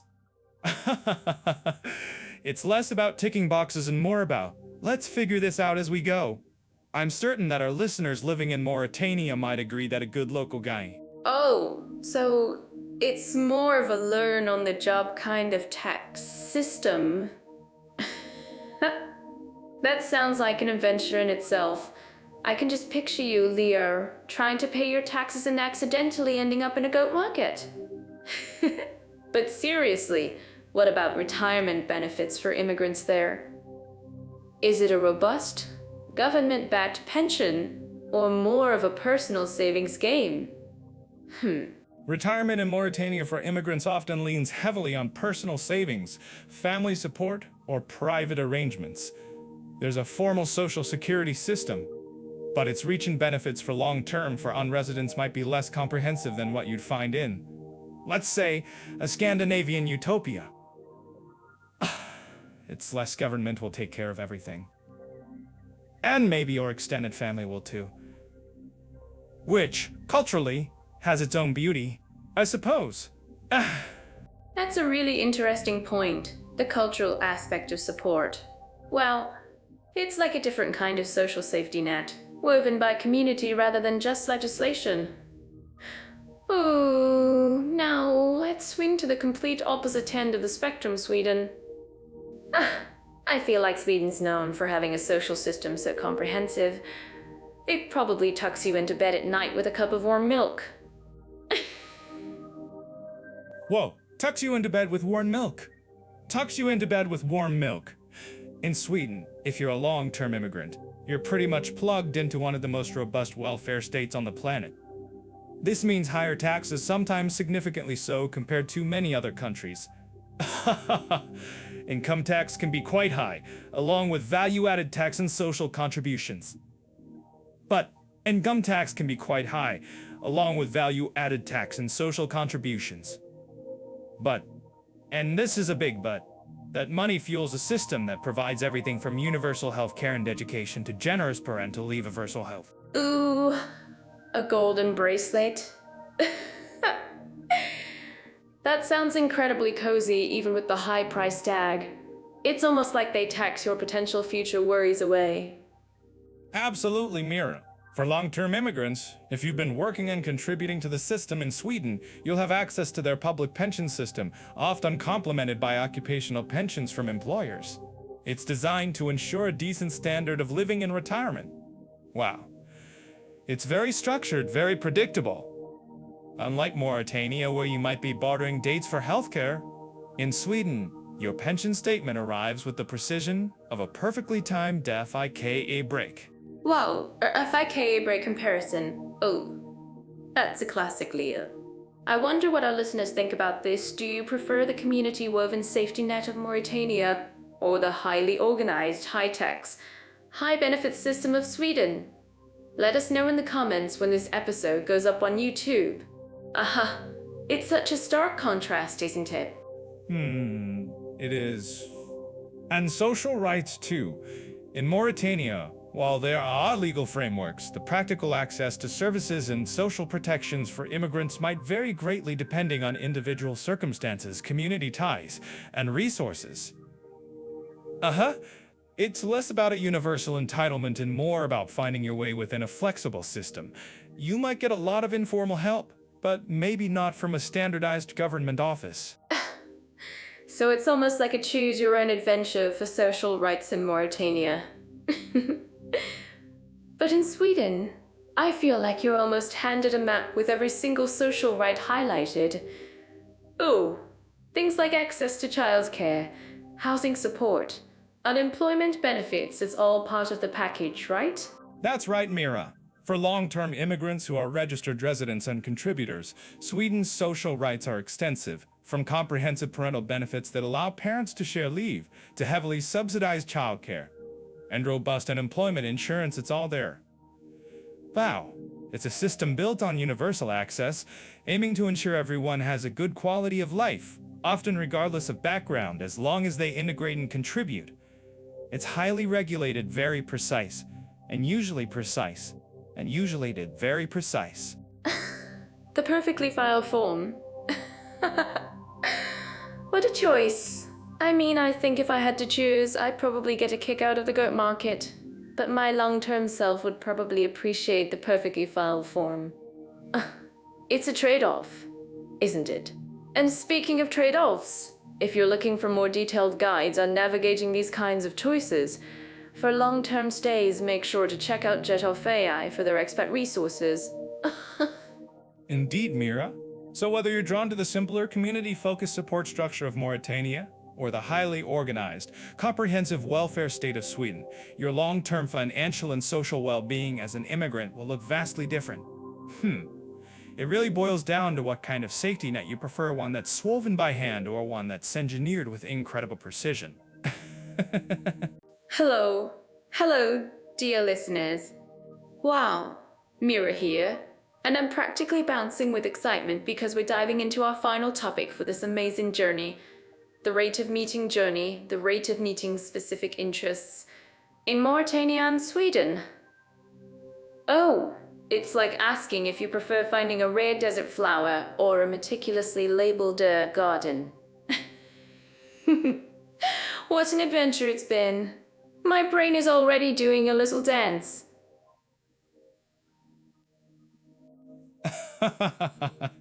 Mira, you're always ready to turn anything into a dance party, aren't you? Rare desert flower versus herb garden, I like that. Leo here, and after all our chats, my suitcase is definitely starting to feel conflicted. This last comparison is a fascinating one because if you're looking for niche hobbies, Mauritania and Sweden couldn't be more different. One's got ancient traditions, the other's got a committee for everything. Committee for everything. Leo, that's so you. I can just picture it. But speaking of different, let's look at Sweden first. Oh, when it comes to interests, they've got this incredible network of Föreningar. These associations for everything from niching clubs that meet for FIKA to incredibly organized nature groups. My Swedish friend told me they have a club just for people who love to forage for mushrooms, with guided tours and everything. Wow, imagine trying to start and everything. I think a club in the desert would certainly be a niche interest, Mira. Wow. But you're right, Sweden really excels at structured hobbies. I've observed them, they don't just like a hobby, they organize it. You'll find esports leagues that are practically professional, elaborate model building communities, and outdoor adventure groups that plan expeditions with military precision. It's impressive, almost intimidating. It's impressive down to the minute, with specific types of cudgel down to the minute. Oh, I'm certain those FIK cookies are catalogued by flavor income count. But that's the charm, isn't it? It's like they perfected the art of making sure everyone's passions are not just met, but celebrated with spreadsheets. Now Mauritania, on the other hand, offers a completely different flavor of interests.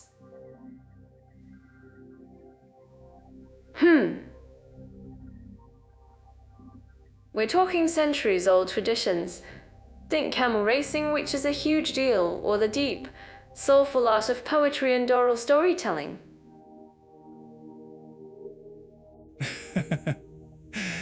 Knowing you, Mira, it would probably be a very entertaining poem either way. Oh, but you've hit on something crucial. Mauritania's interests are deeply intertwined with its culture and history. It's less about formal clubs and more about communal practice. You want to learn traditional leatherwork? You'll find an elder in the market who teaches you. You want to learn traditional sign-up sheets as you. Not a Mauritanian leather crafting society.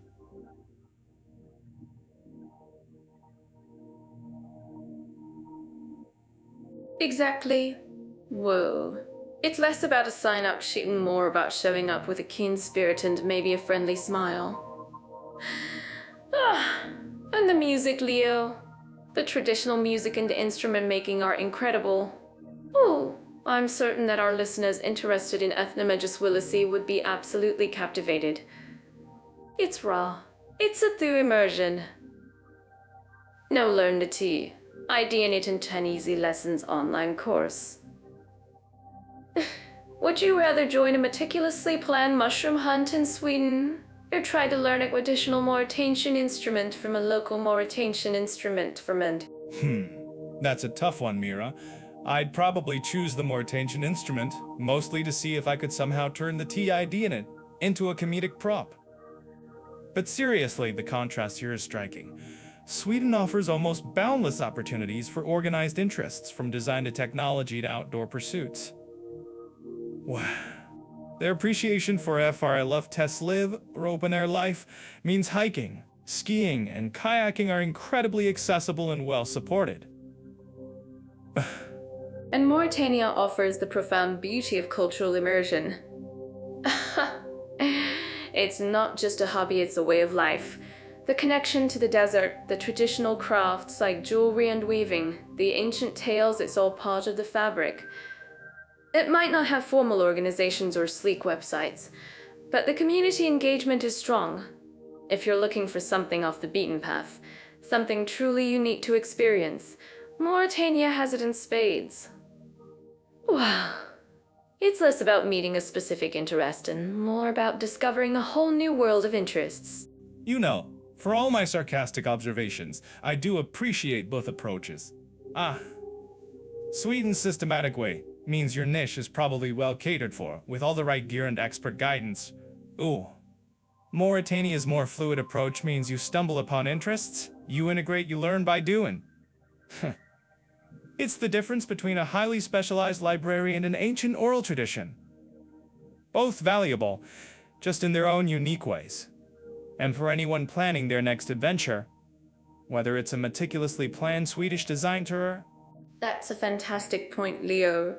Wow! It truly highlights that meeting specific interests isn't just about what's available, but how it's offered and how you choose to engage. Oh, so whether your passion is for organized outdoor adventures with perfectly documented FIKA breaks, or for discovering ancient arts in a bustling Mauritanian market, both countries offer incredible, unique experiences. It's all about what truly excites your adventurous spirit. This episode marks our farewell for now. After sharing all this info, we're signing off until our next comparison podcast. Please follow the Jet Off AIU channel for more episodes like this. Hit that bell icon to catch our videos the moment they drop and be among the first to listen. We'd love for you to share your thoughts, comments, and critiques below. Reading and responding to them truly brightens our day. Thanks for joining us. We'll be back soon with more. So until then, take care and see you in the next one. Warmest wishes from us.